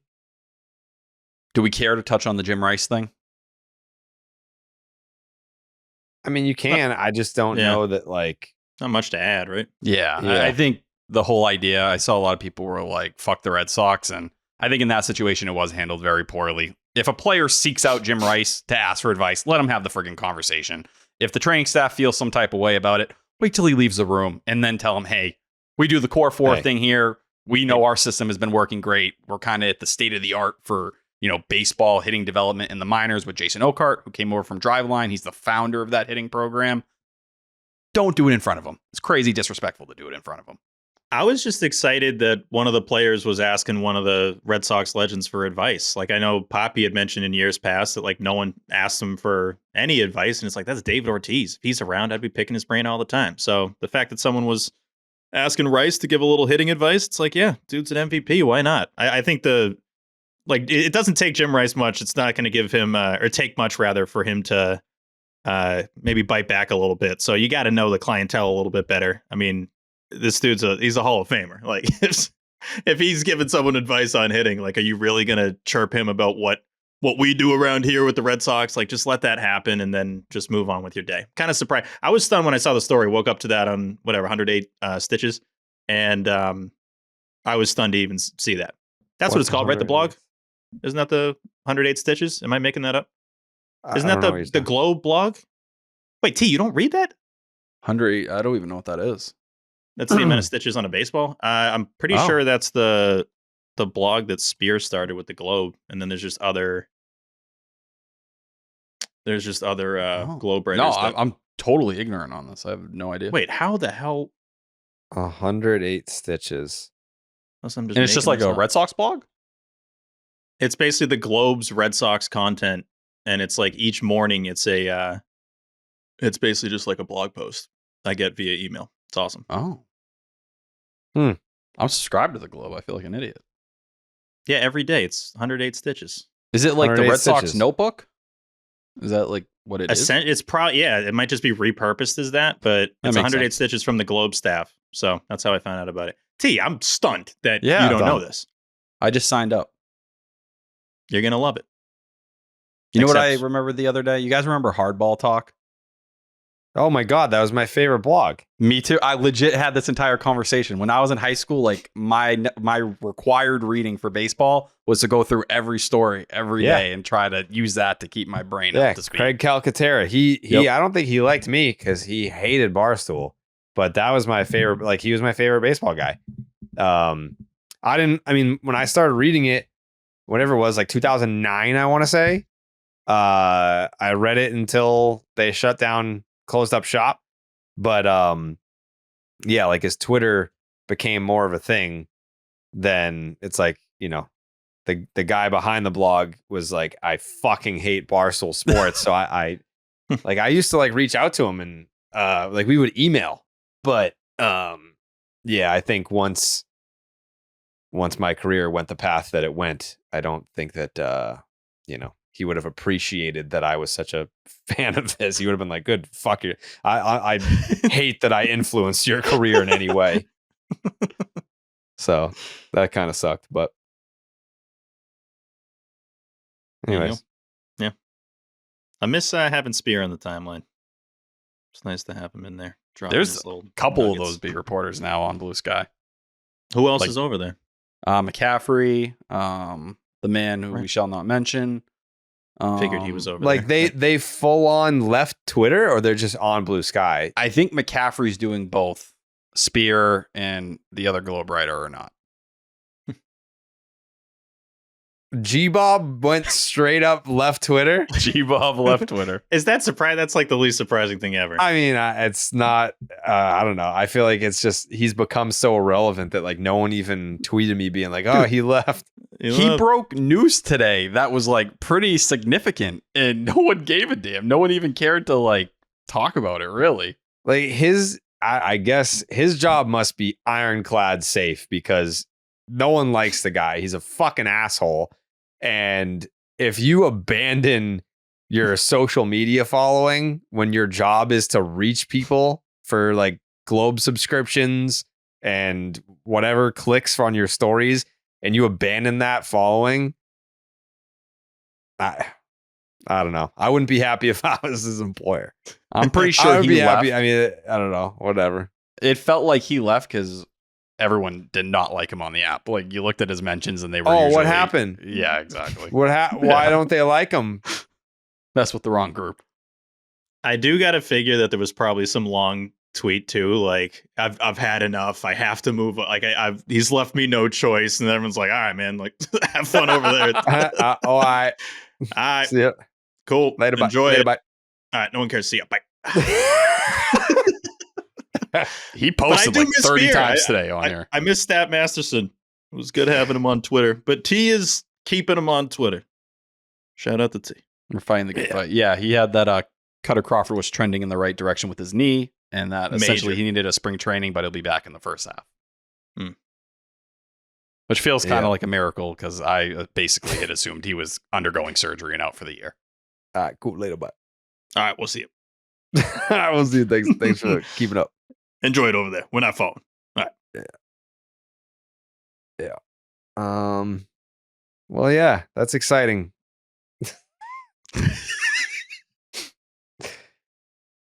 Yeah. Well, yeah, that's great. It is, I'm happy for him. I'm happy he found peace finally. It's been a long 10 years. Slowest shit ever. I'm happy for the guy. I think he really deserved this.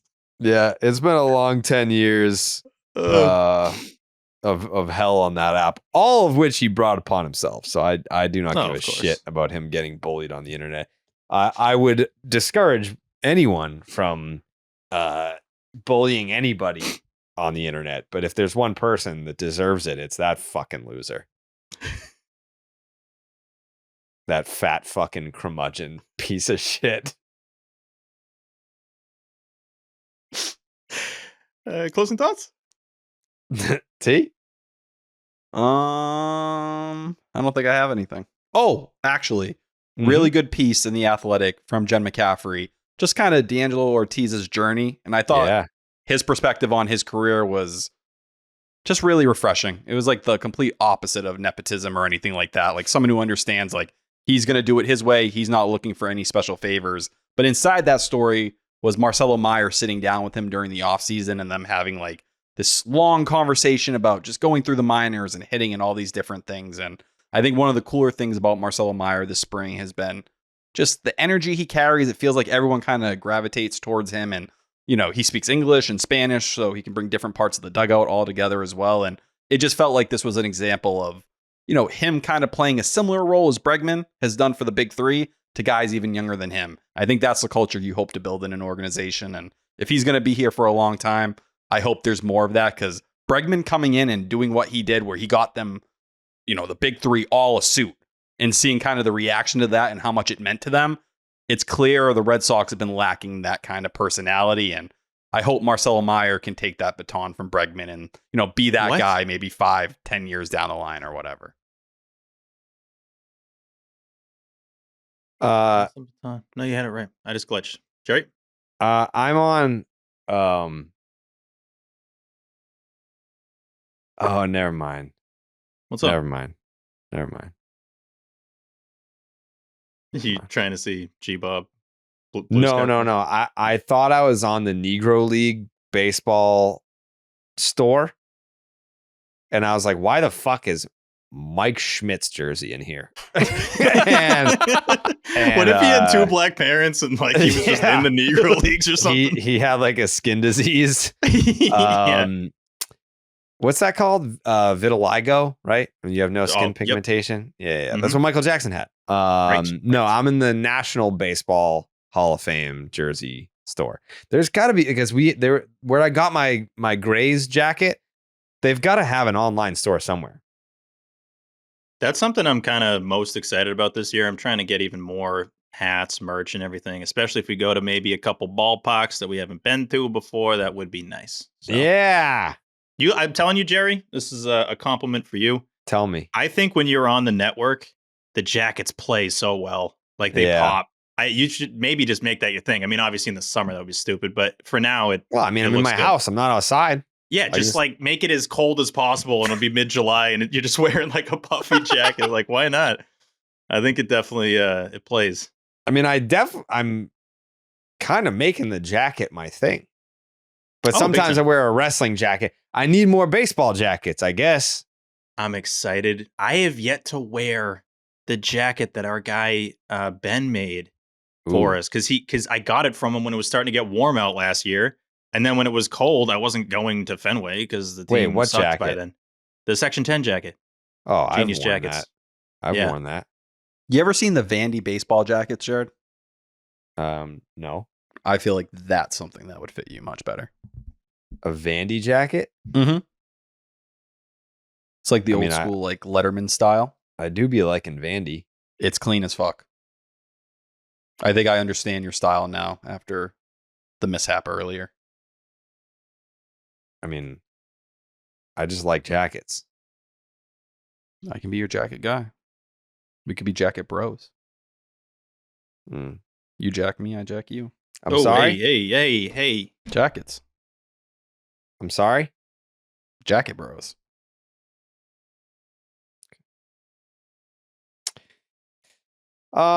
Jake's takes. I'm just pumped for all the money we're going to make off these opening day live show tickets. Like, you got to think at 10 cents a pop, we sell 600 of them. That's $60. Split that up amongst the guys. It's like $7 a pop we're walking out of there with. Yeah, I was going to say, like, it's a large fry McDonald's. We'll donate the money from the ticket sales, but it would be such an insulting donation. Yeah. We should say like part of the proceeds does go to charity, just in case you're worried about paying that 10 cents. Yeah, it's like the $60 pays for my parking for the day. If that, geez. At this point, who knows if that even covers it.